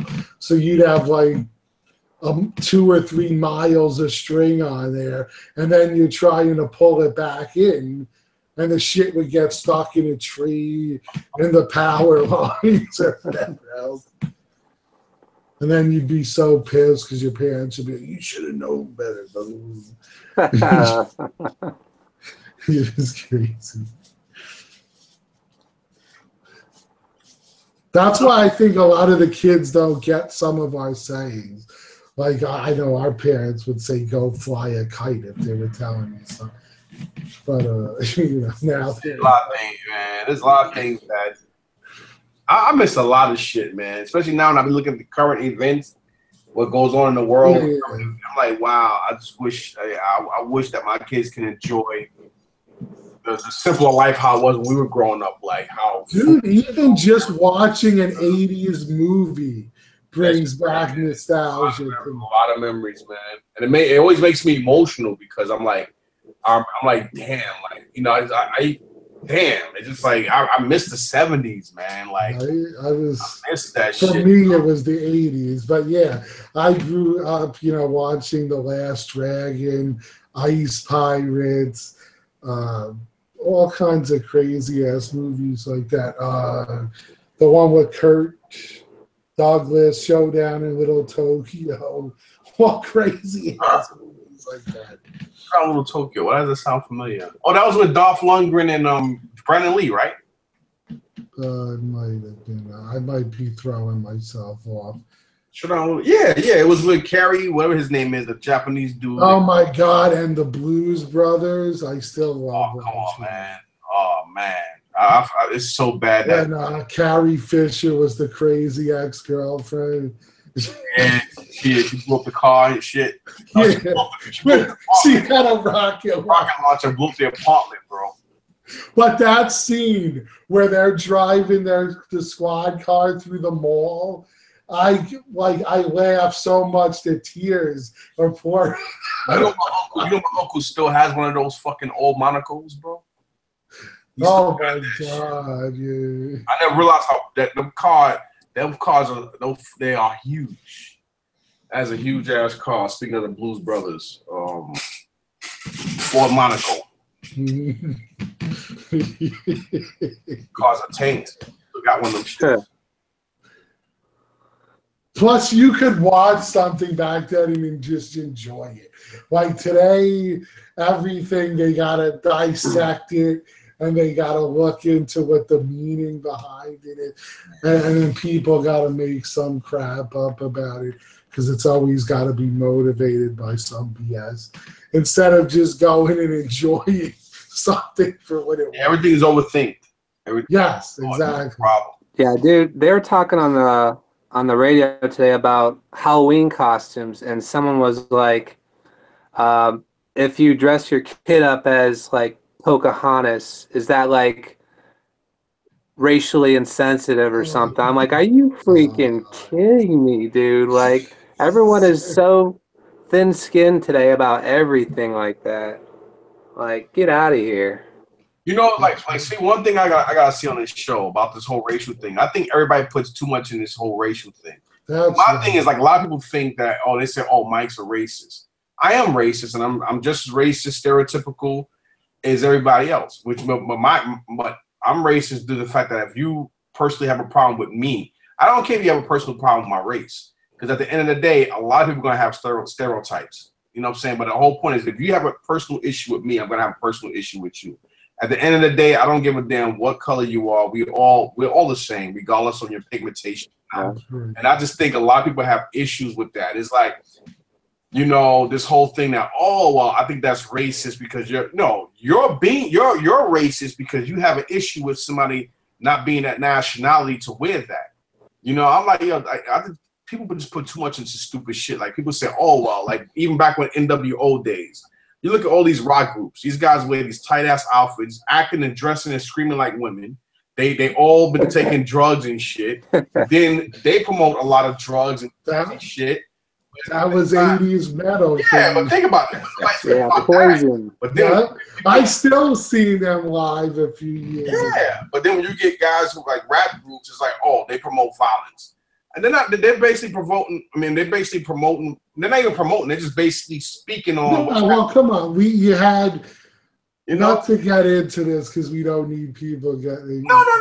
But with rap, it was always you're promoting sex and violence. With rock and roll, you were worshiping Satan. And you promoting drugs. Drugs. Yeah, sex, drugs, and rock and roll. It's just retarded. I mean, it's all in the item you hold it. It's like that. This reason, if you notice, back in the early '90s, they started putting ratings on video games. Yeah. People will start complaining, "Oh, the games are too violent." No, if you're not fucking raising your child, if you're not raising your child right, and if you're too busy working and not being a fucking parent raising your kid, you know, and your kid does not intellectually know better to go out there. All right, fuck it. This is cool. I see him doing this as a video game. I'm gonna take that experience from a video game and go out there and do it in real life. Now it's something is the game maker's fault that your dumbass not raising your kid right to teach your kid right from wrong? That's crazy. Well, plus how many times I've seen this personally. Like you'll have a parent will go into GameStop because it's their kid's birthday, whatever. And they'll go, all right, buy whatever you want. And then their kid will come. Now we're talking about 8 or 9 year old comes up with like Grand Theft Auto or something.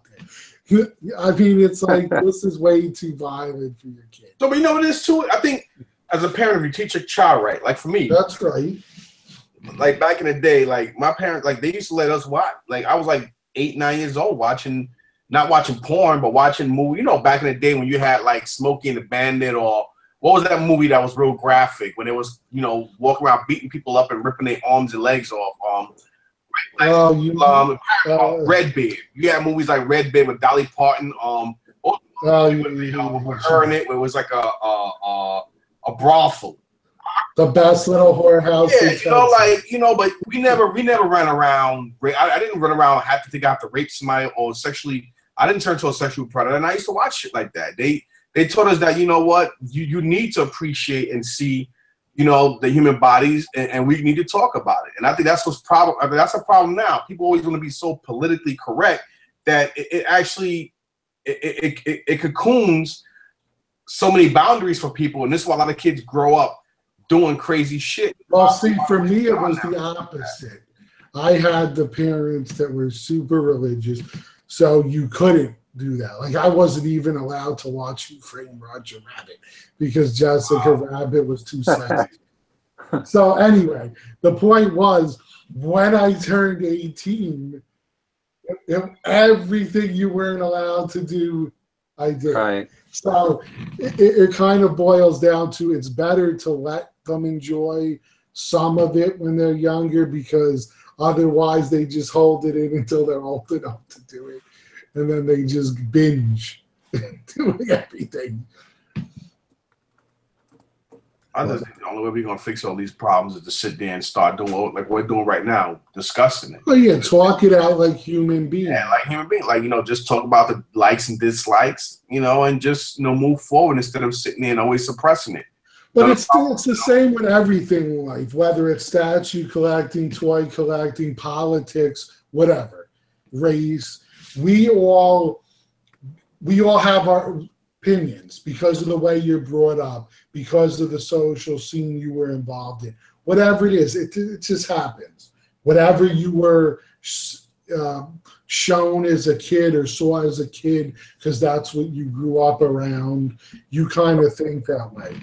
So none of us know what somebody else is feeling, because something to us that might be petty might mean a lot more to someone else. And I think the perfect proverb, which is an Indian proverb, that sums it up is never judge a man till you walk a mile in their moccasins. That makes sense. Mm-hmm. Because like I said, it's something Mike might be staunch about that he wants to talk about because it really affects him. We might look at it and be like, I don't get it. What's the big deal? But because, you know, it was different. You know, we're all the same as we're all human race. But we all but we do have differences. Yeah, At the end of the day, you know, until you walk, like you said, until you walk a mile in another person's moccasins or understand, like people say, oh, you can never understand slavery. And I said, no, you're right, I can't. But at the end of the day, you know, with my family being direct descendants of what goes on in the South, you know, I don't feel discomfortable talking about it to anybody. I can't sit here and tell a white person that, oh, you can't relate to me, because at the end of the day, whether for white folks, my black ass wouldn't be fucking free. And there's a lot of white folks out there that got hung, killed, and mutilated just like the rest of us for us to get what we got.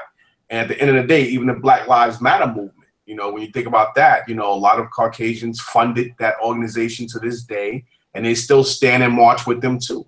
But at the end of the day, it's not a terrorist organization or a terrorist group. It's basically a group of people that are upset, and they're tied at the fact that this is 2017, and we fought every major war with and for this country. And at the end of the day, you know what I'm saying, you're still treating us worse than you treat you treat a deer like, you know, it's just mind-boggling how you can in season with deers, bears, and things like that, you know, you only kill them and ducks in certain seasons.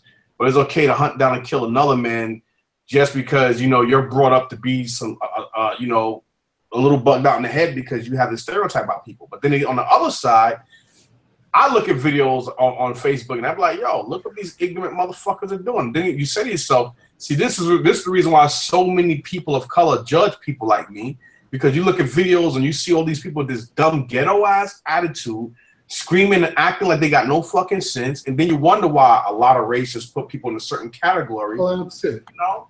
It's crazy, you know. It gets crazy too. In the end, we all do it to ourselves because of the way we act. Yeah. But the one of the things that I was laughing because the guy brought up, if you guys remember them, Muscles, the little pink. Oh, come on, man! How can I not remember Muscles? Oh my God! And there was one thing, I don't know if anyone watching, maybe you guys know, or maybe the guys watching in the group, but I absolutely loved these as a kid. They were little figures. I think they came in a pack of 3. And they each had like these elemental. Oh, God. Yeah. I know what you're talking about. And I used to collect those. And a little fire. Yes, you rubbed them with your finger. And there was like fire. Elementals. The elementals. That's what they're called. Yeah, the elementals, I think. If I could find like someone just nothing crazy, because I'm not going to go out and spend crazy money. But if I saw them at a yard sale and someone had them in a box, I'd snatch that shit up in my hand and just put them on display inside. Because I used to go with my dad. I don't know if they still do it anymore, but they used to have bring your kid to work day. So my dad worked. He was a stockbroker in a big firm in the World Trade Center. And every time I would go with him, he would take me to the toy store on his break. And it usually was FAO Schwartz. And we'd go and we'd find those elementals and I would buy them. So I had quite a big collection of them. It was a lot of fun. You know what store I used to love that always had the Hidden Joe and Thundercat and Voltron gems? Fucking Woolworth. Yeah, Woolworth. Man, they haven't been around in a long time. Or Gold Circle. You remember that? Who? There was a store called Gold Circle along with Woolworths back in the day. We never had those. Well, you might also remember Bam Burgers. No. familiar, but I don't remember.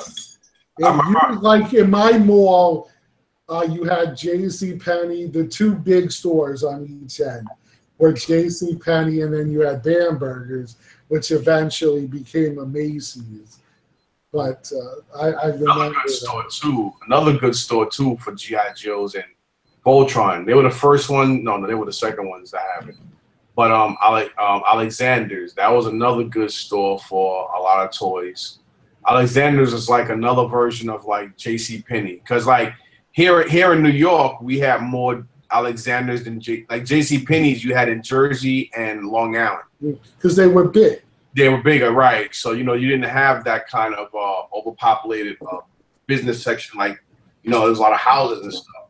And one of the biggest stores we had in the Brooklyn / East New York area was a place called TSS, and that was on Linden Boulevard, and which is known as like what part of Brooklyn? It's still East New York, but it's a specific Cypress area. That was a huge store. And dude, it was Well, I remember also Caldors. Caldors is good too. They used to sell a lot of toys. Yeah, that was like another version of Kmart. Yeah, Kmart used to be awesome for toys. Oh, and oh my God, remember KB? KB, that's the one I was thinking of. I used to always get all that they had all the Python Patrol GI Joe, all the Night Force guys, and they always had the Brazil GI Joes, like the same ones. They had the American ones, but different color outfits. And they always had the GI Joes on sale. They were always like $3 for $5 all the fucking time. And if I could turn back the hands of time now, bro, I would have like this whole fucking room be full to the roof with with Carter GI Joe shit just sitting around, man. Well, here's of course it's the smallest picture on here, but just to share it with the guys, these are what Elementals look like. Oh yeah. I know it's not the greatest picture. I could be getting the name mixed up to be. I mean, I could. No, that is them because there's those little black spots on it, which you would put your finger on it, and because of the heat of your finger, that's what they are. They call Battle Beat. It would show their the elements. The element that they were from, and then you could put them in their teams and fight. Oh my God, I'm gonna end up on eBay buying something. You know what's funny, dude? I could see it already. Those, man, if I do come across some of those at the Goodwill and stuff, flea markets and shit, and I think I just saw some of those too. This past Saturday. That is awesome. I haven't seen those things since I was like 10. That's why I told people it's very important, man. If you see toys you like as a kid, don't sit there and be like, "Oh, I collect this stuff now, man." You got to keep an open mind on stuff, because sometimes you pass up something that could be a real good gem just because you limit yourself to statues on 1/6 scale. Yeah. Like, remember what were they? Army ants. Army ants. They were like little soldier ants. They had guns and like grenades and whatever. I'm trying to think. Oh my God, I haven't seen these in forever. Army ants. Now I'm looking at Mask. I used to love Mask. Oh my God. It was so fucking small. So small. Well, they because they were vehicles that transformed into other vehicles. I'm looking at the boss one that was a jet that was also a helicopter. I'm going through a page of like 80s. I had a whole bunch of them shits about 8 months. I think I have a video with some of those in it from the old place. I think back around December or January, I had a bunch of them shits. I think they should be on one of my videos. Oh my God! I just saw a Teddy Ruxpin. I see those ones. Well, what was funny was later on when we learned that you could put like heavy metal cassettes in there and you'd sing along to them, which were hilarious.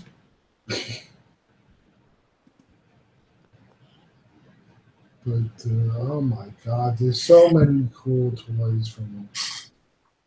Oh, the snorkels. Do you remember those? I remember the snorkels. Those are bootleg versions of the Smurfs.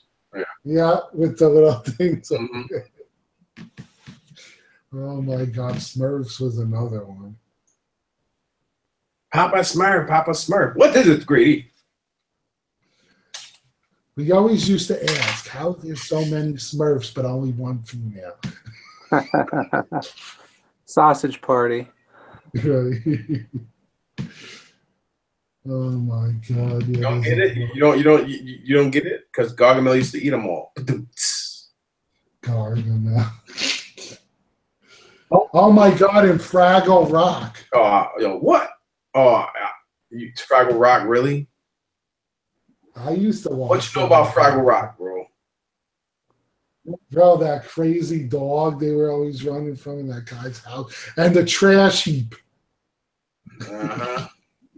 My favorite character on that show, I actually still have the fucking doll, the teddy bear. My favorite character on Fraggle Rock was always Red. I always liked Red. Yeah, I know. Oh my God, I remember these two. This is the problem. Now I'm looking at toys for my child, so I can talk forever. But remember these things? They were soldiers made out of food. I do remember those. No. I do remember those. I had this one right here. There was like a burger. There was fries. There was a chicken leg guy. I think Playmates made them shits, right? I think it might have been. It was either Playmates or LJN. This is nuts, bro. For anyone who's wondering what I'm talking about. What the fuck was the name of that line? Oh man. I want to say Army something, like not Army food, but oh my God. What's the name of that shit? Food Fighters or some shit? Food Fighters, that's it. Food Fighters. You got it. And then one of the guys brought up the wrestling figures. My brother actually still has them. Which one? You talking about the smaller one? Oh, remember the old ones where you would wind up their arm and they go. Mm-hmm. Those old school. We even have one of Doink that's autographed by him. Doink the Clown. Yeah. Man, I was big into He-Man back then. I used to have He-Man, but those are long gone. I wish I still had them. Do you remember I'm looking at this kit here. Do you remember the slime pit where you got that can of like green slime? Yes. That was awesome. There's nothing like these today. That's the thing. Like, I know. Yeah, because that's good. That's because the reason why, when these companies don't deal with a lot of innovation anymore, because they don't even make toys for kids anymore because kids don't want them. They're too goddamn expensive. Yeah, it's not even that. Just that they. I'll never forget, bro. I bought. We were going to a family outing. I knew there was some kids, so I bought a few action figures, and they were like $20 a piece. The kids are playing with them 5 minutes. They break the head off. I'm like, what the fuck? That was $20.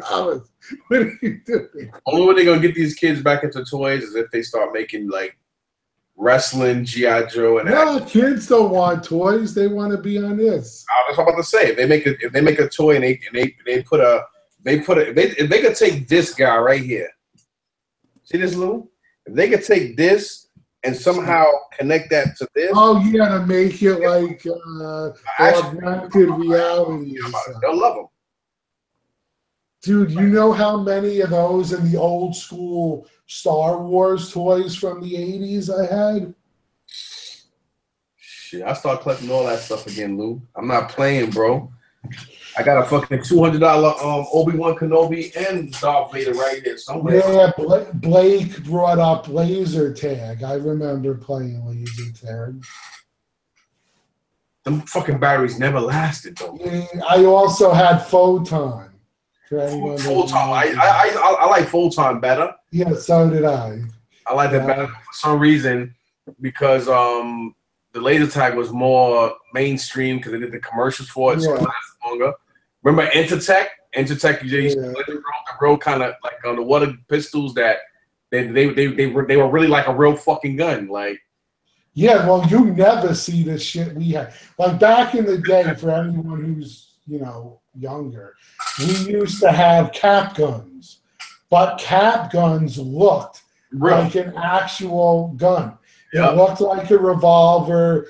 Metal. It came out, you put in the thing that kind of resembled bullets, but it wasn't bullets. No, the funny thing about it is they had the one that was like $30, $40, and you can actually drill a hole and you can put a real firing pin in them shits. Yeah, and these things would never be allowed nowadays because they looked like real weapons. Drill the fucking hole through them, and they will fire. People used to upgrade them shits, and they were literally fire real bullets.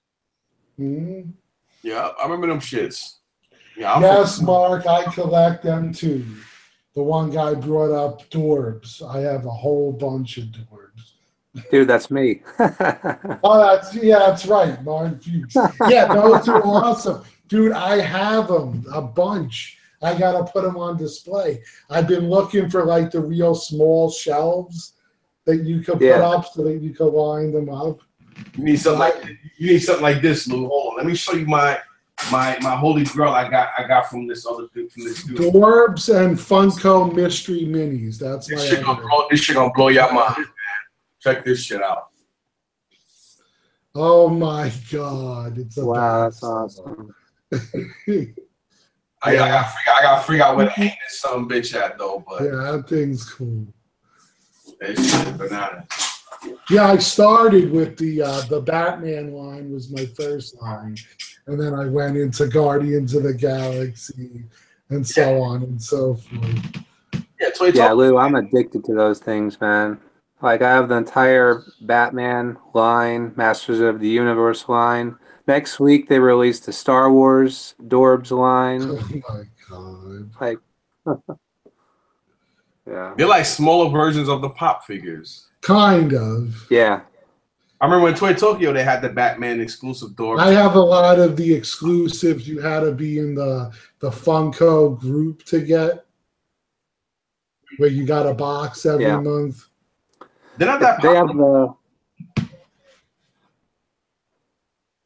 They have the flocked versions too, where it's like fuzzy. You know what I mean? Of the Dorbs. Yeah, like Moss Man from the He-Man line. Yeah. And they released a Tokyo Comic-Con exclusive, the Panther and the Skeletor. Oh, nice. I actually still have nice. Panther, the figure. The original? Oh, my God, bro. Yeah, like I said, that and the Funko Mystery Minis, I love them things. And they're addicting because, see, for me, that brings back the thrill of the hunt because you had to go and find the exclusives that are only at certain stores and they're mixed in. So then you have to try to find websites that show you the layout of the box so you can figure out where they are. I had to quit collecting those, man, because it was too hard to get the exclusives. Like they got one at Spencer, or what's that? Hot Topic. Then they got a Walmart exclusive, and then they got a GameStop exclusive. And Walmart had an exclusive. Yeah. And it wasn't just one; it was usually like 3 exclusives per store. Mm-hmm.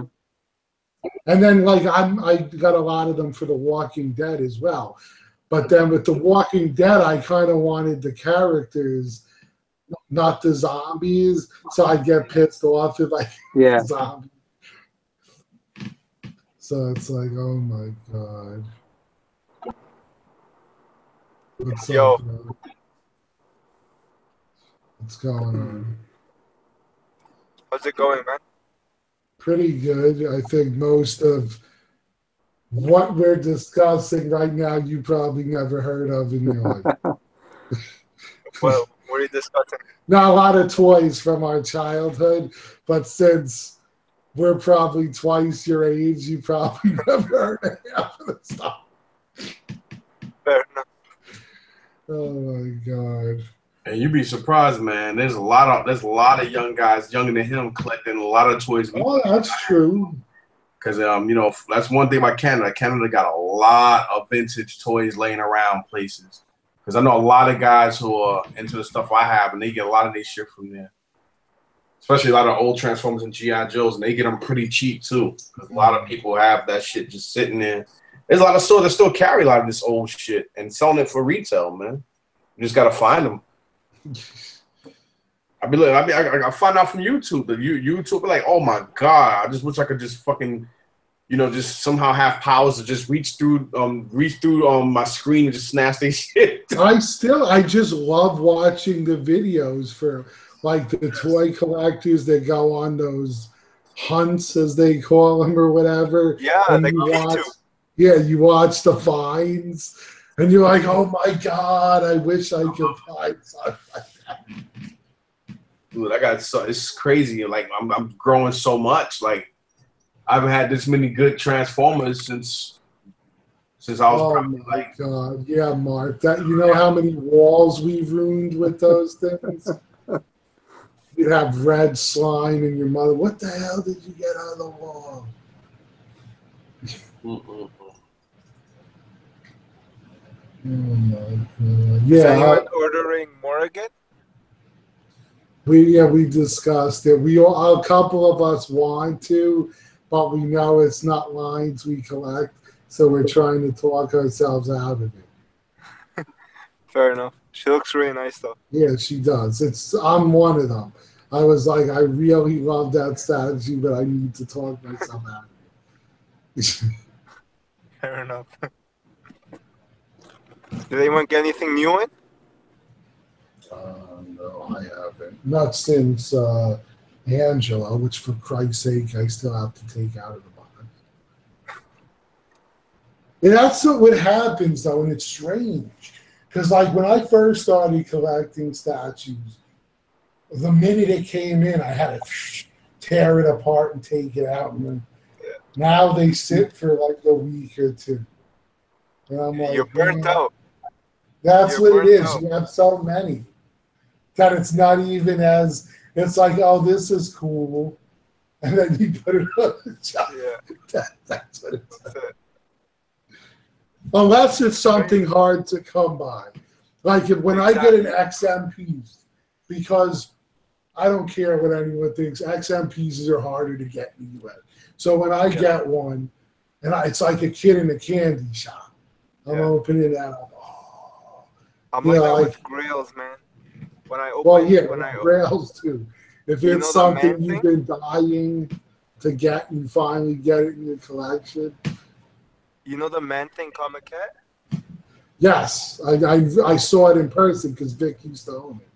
Oh my goodness! When I opened that box, it was like opening like OG Hulk, OG Doom, all over again, dude. That piece is crazy. That piece is so nice. I don't even know what Man-Thing even is, but it's such a work of art. It's ridiculous. Yeah, when I heard he sold his one day, I was like, what are you fucking crazy? You know, that thing's worth. It's impressive though, eh? Like the paint job. Yeah, and the light up feature is really good on it too. Yep.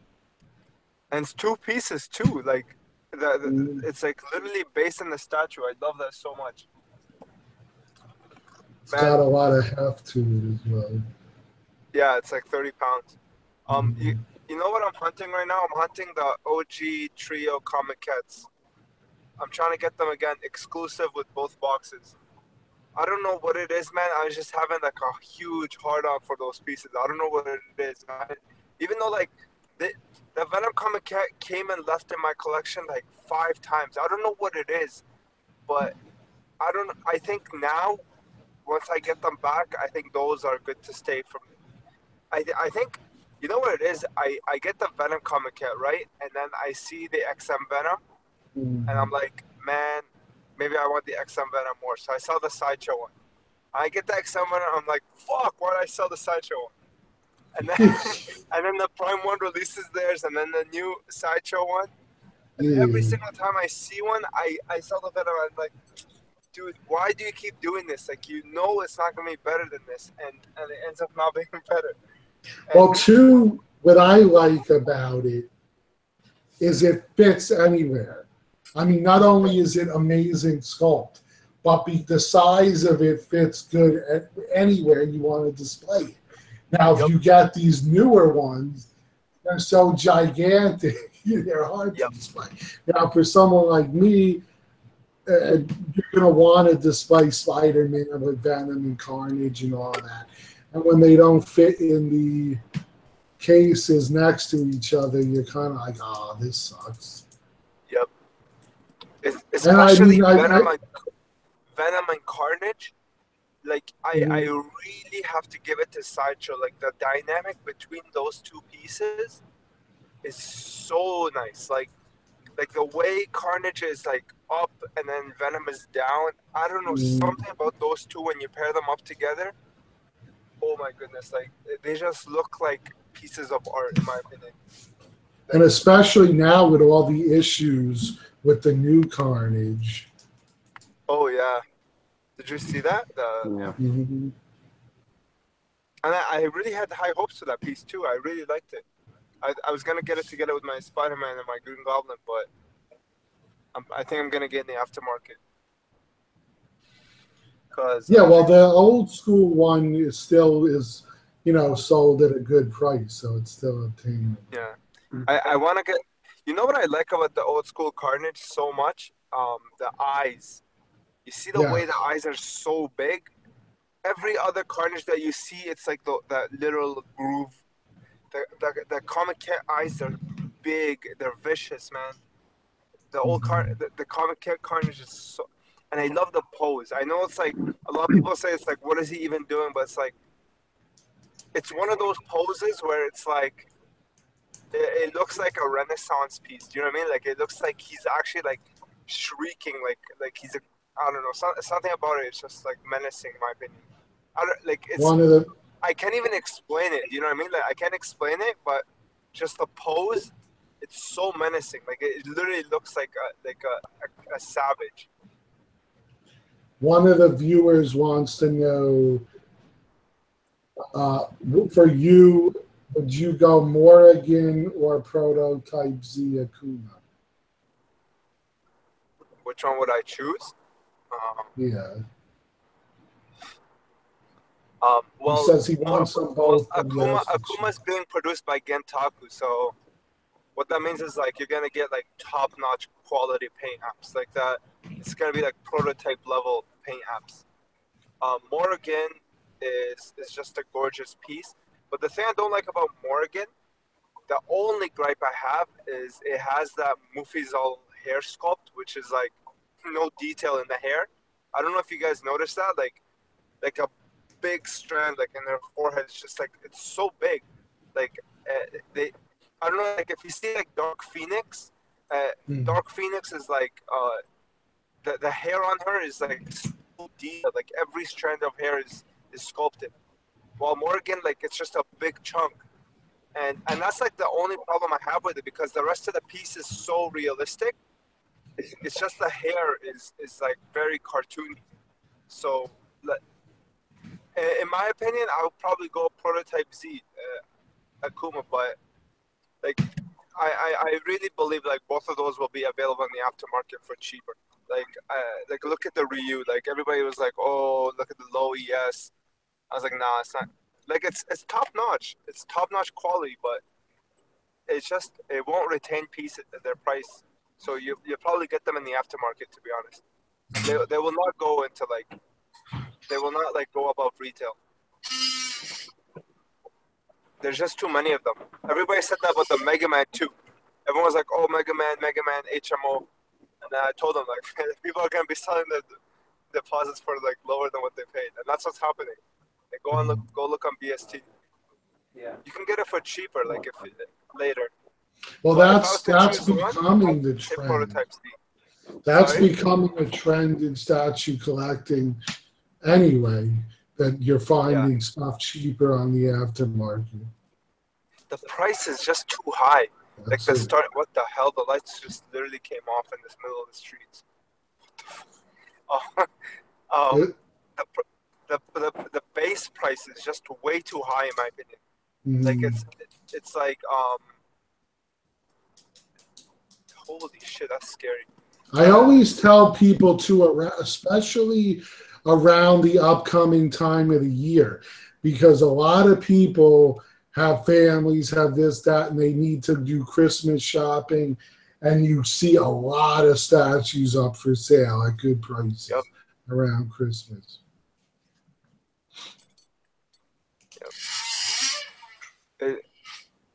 It's just that, like, I don't even know. Morgan's gonna be like $600-700. It's like $700. It's $700. Mm-hmm.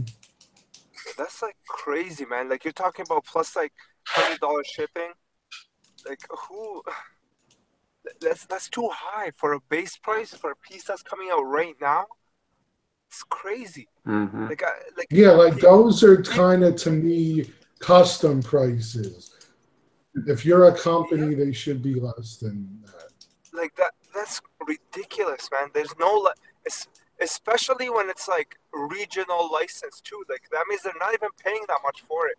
You know what I mean? Like if you're talking worldwide license, okay, maybe. Like I get it, like that. But the Mark III, the reason it's so expensive is because of the license. Like that, no, Marvel didn't want to give up those movie like the thing with Marvel is after the Avengers 1 movie, they didn't want people to produce any more like anything before Mark 7. So that's why XM produced Mark 7. They had Mark 6 in progress, and then they're like, no. Marvel was like, no, you got to produce, because they want to produce toys for like the newer like costumes, right? But Sideshow paid up the ass for that Mark III license. So yeah, like basically that's what happened. That's why it's so expensive, because like they had to pay up the ass for it. And when you're talking about a regional like Capcom license of like some random ass character, like what the hell's the $700 price tag for? Like it's gonna be painted just like any other statue. Why is it $700? XM, like they try to say like, oh, switch outs, but it's like, the fuck cares about switch outs? Like this one doesn't even have any switch outs. It's like literally one piece. Like how are you justifying $700 for regional license, some random ass game from like so long ago? It's like where's the $700 price tag coming from? It's just these prices are way too high, man. Like well, too, like it's hard to justify anymore. Like we were discussing prior when we talked about that. Even for us, you know, we were looking at something and it's beautiful, so it's an impulse buy. It's not a line we collect. It's just you saw something that looks nice and you're like, oh my God, I want it. So those are the things that a lot of people do. And then down the line, you're like, oh my God, why did I buy this? And now you're trying to sell it. And sometimes you take a loss. And that's what happens when you saturate the market. There's no more such thing as impulse buy. Everybody starts researching. Everybody starts like doing work about what they're buying. So what happens is nobody's able to sell anything anymore because everybody's doing research. There's no such thing as impulse buy anymore in this market. You know what I mean? Like, because you know that if you impulse buy it, you're gonna be stuck with it, and you're gonna lose $300 later for making that mistake. Nobody's gonna do that anymore. Like before, like like you'd order something from Sideshow, Gambit, for example. Not Gambit. I'll give you an example from like Joker premium format. Okay, you bought that one. Even if it was an impulse buy, even though it's a beautiful statue, it's an impulse buy. At least once it comes out, it's sold out. Like you're gonna get some money back. Do you know what I mean? Like if you sell it, you're gonna get at least retail price back. Now you can't even do that. Like everybody's very cautious with what they buy now, and that drains the market.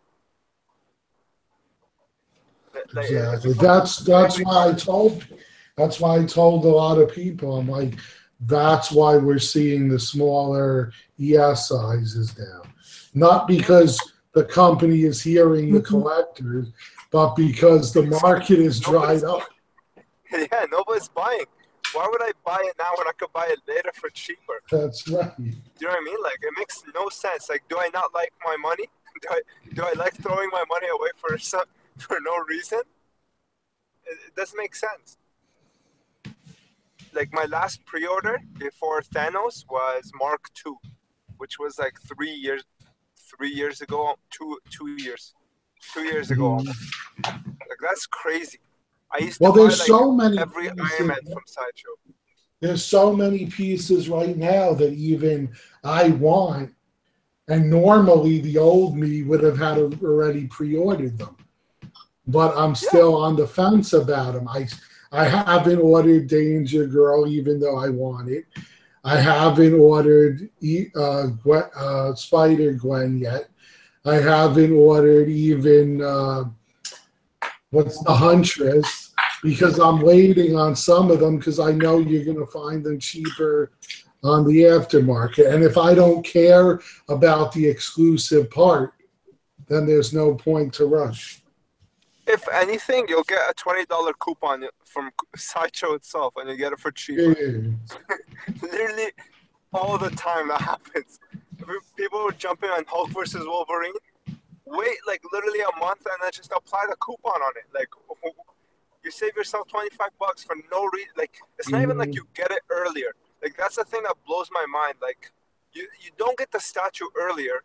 You're literally giving your Sideshow your money just earlier, and that's it. Like, this is money that you could be doing your something with. In the meantime, instead of giving it to them like 3-4 months earlier, then you have to. It makes no sense. If there was like if they offered you privileges of like getting it first, okay, that's a privilege. Like you're paying for that. But it's like if people jumped on Spider-Man Premium Format, the exclusive, like day one, right? Yeah. Edition says 2,500. I pre-ordered like right when it was shipping. I paid for it in full, and I got it literally the first one. Like, I was like literally the first review on YouTube to review the Spider-Man Premium Format. Like, you get no incentive. They don't give you an incentive. The people that pre-ordered the Predator maquette, do you remember that fiasco? Yeah. The Predator 2 maquette? It was like $1,250. And then they gave everybody 20% off, like the people that waited. Yeah. Like, what a slap to the face. Yeah, I remember that. Dude, what the fuck is that? Like, the people that pre-ordered from you paid full price plus shipping, and then the people that waited to get 20% off plus free shipping. What the fuck? Holy yeah, crap, at that point, you're better off canceling and getting reordered. What the fuck? That's like a good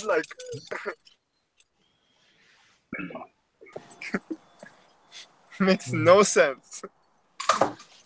Yeah, I hear you.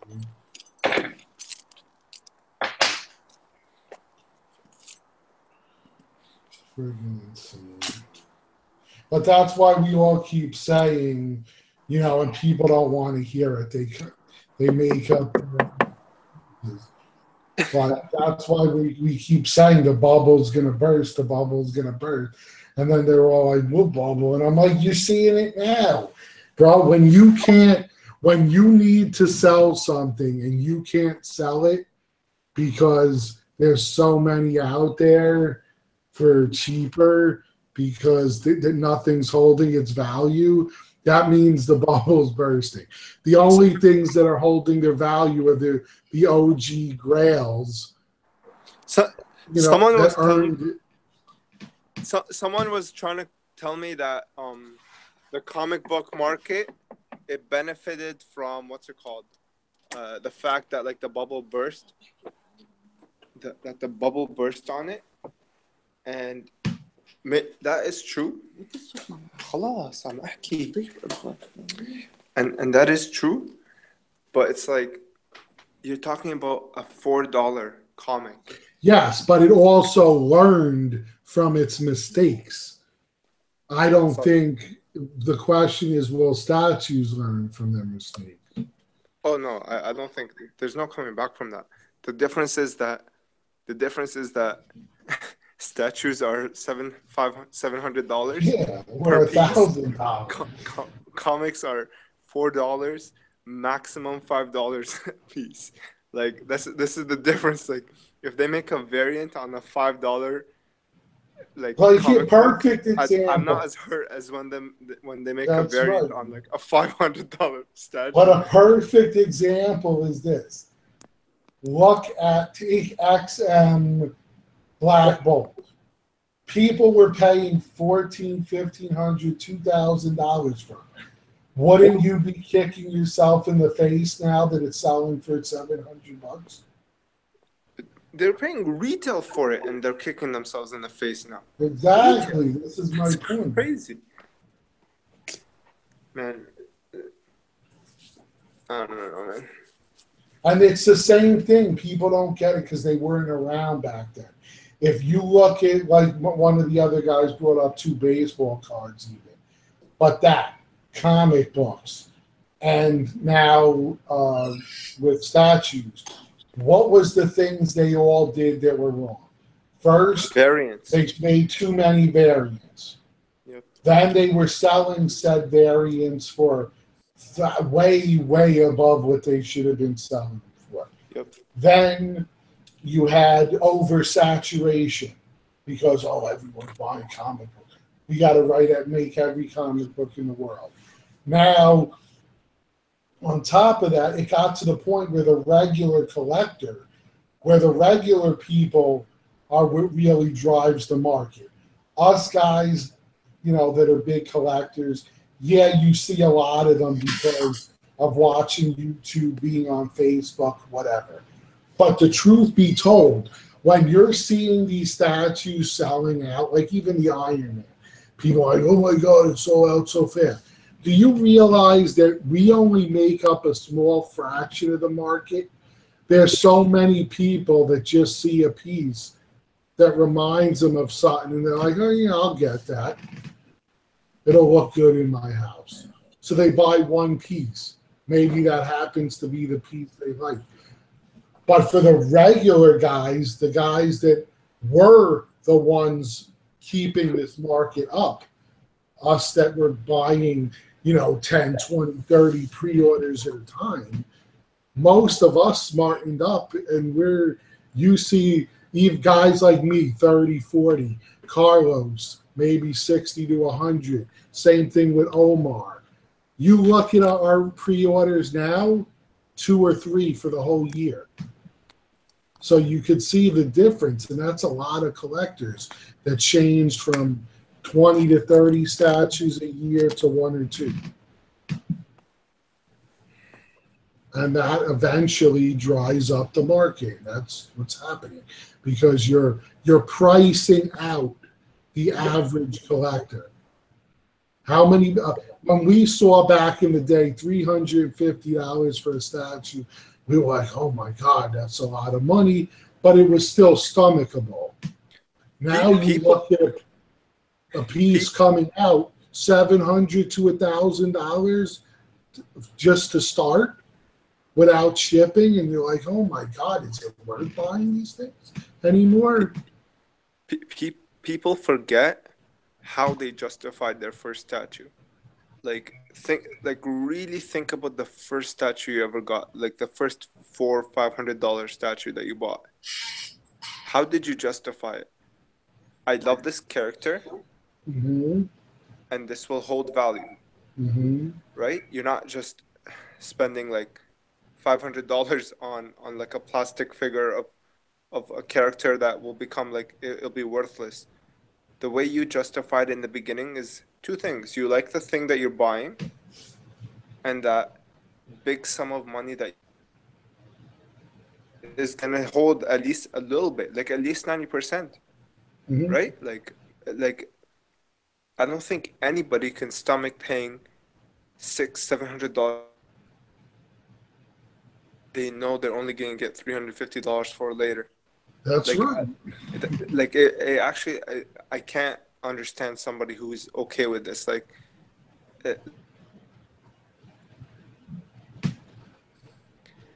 like how could you justify like it's like imagine somebody paying like 20K for like Amazing Spider-Man, like 15, but it's like how do they justify it? Because this thing is still gonna be 20. That's right. It's still gonna hold that value 10 It's years. still gonna be 20K. Like it's a fun way of using my money. Like this is how like it's a one fun way of this. If these statues are worthless, like imagine like Lou, just looking at your wall, I could see like what 30K. Like you're talking. Probably a lot more than that, but yeah. Imagine that. Imagine if they just became like 10K. Like imagine everything you spent on this. Like how would you feel? Like Oh, of course. This is my whole theory behind the Ghost Rider situation. So everyone knows that's one of the statues I want. But in this economy and with everything going the way it's going with statue collecting and everything, am I going to pay $2,500 for that statue? No way in hell. Because a year or two from now, you might find it for a G. So why would I risk losing all that money on one statue? You know, all of these, even though people see this and do, I got them mostly at good prices and way below what they were selling for when at their prime. But these statues hold their value. These two guys, their prices have not gone down. that's how you can even justify grails. Mm-hmm. Like I can't drop 4K on a dude if I don't know it's gonna be 4K. Exactly. That's the point. Justify it. So that's basically the best advice, you know, that we could give at this current moment in collecting. Look for a bargain, because I found so many bargains on pieces by just being patient.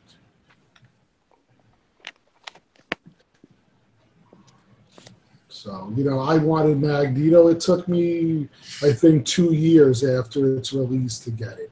I wanted Doom. It took me, in my collecting, I'd say 1.5 to 2 years of time I spent collecting PFs before I was able to find one at a good price. And that's how I did with most of them. These were just, I had some money, because what I used to do back in the day was leave money in PayPal. And if something came along, like, you know, somebody called me up, She-Hulk's another example. So a friend would call me up and say, hey, man, I know you were looking for this. Someone's got it at a great price. Do you want it? Fuck yeah. And I'd send them the money. You know, and that's the best way to collect, because if you go out and you think I have to have it now, you're going to pay a shit ton of money, which you might regret in the long run. But if you wait, you find it and you're like, wait a minute. There's deals I've looked at. I'm like, no, something's wrong. What's broken? Why is this such a good price? And then you see something like somebody, you know, have to pay for school expenses or medical, whatever. So you get this bargain because you waited. You found this amazing deal, and that's the best advice I could give to anyone, especially right now. Man, moving on to the topic of like back to like statues, I guess. Really like that prototype Z Akuma. Like it looks really nice. I like the face on it. What do you think of it, Lou? It's nice. I think aren't those like 1/6 scale? I'm sorry? Prototype Z, aren't they 1/6? It's both. You can get it in quarter or in 1/6. Oh, okay. Well, that's different, because I was going to say I think the face looks really nice. But yeah, I mean, they're nice, but I don't even know because I'm still on the fence to this day about whether I'm going to keep collecting Street Fighter just because of space reasons. So that's why I don't go too crazy with that stuff.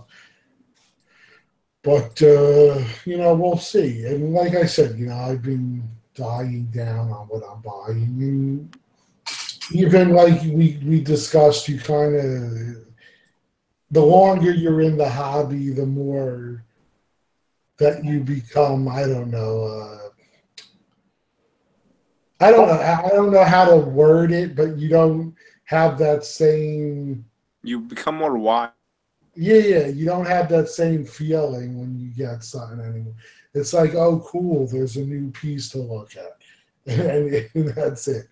Yeah. But you become more selective and yeah. So you really want something to wow you before you actually buy it.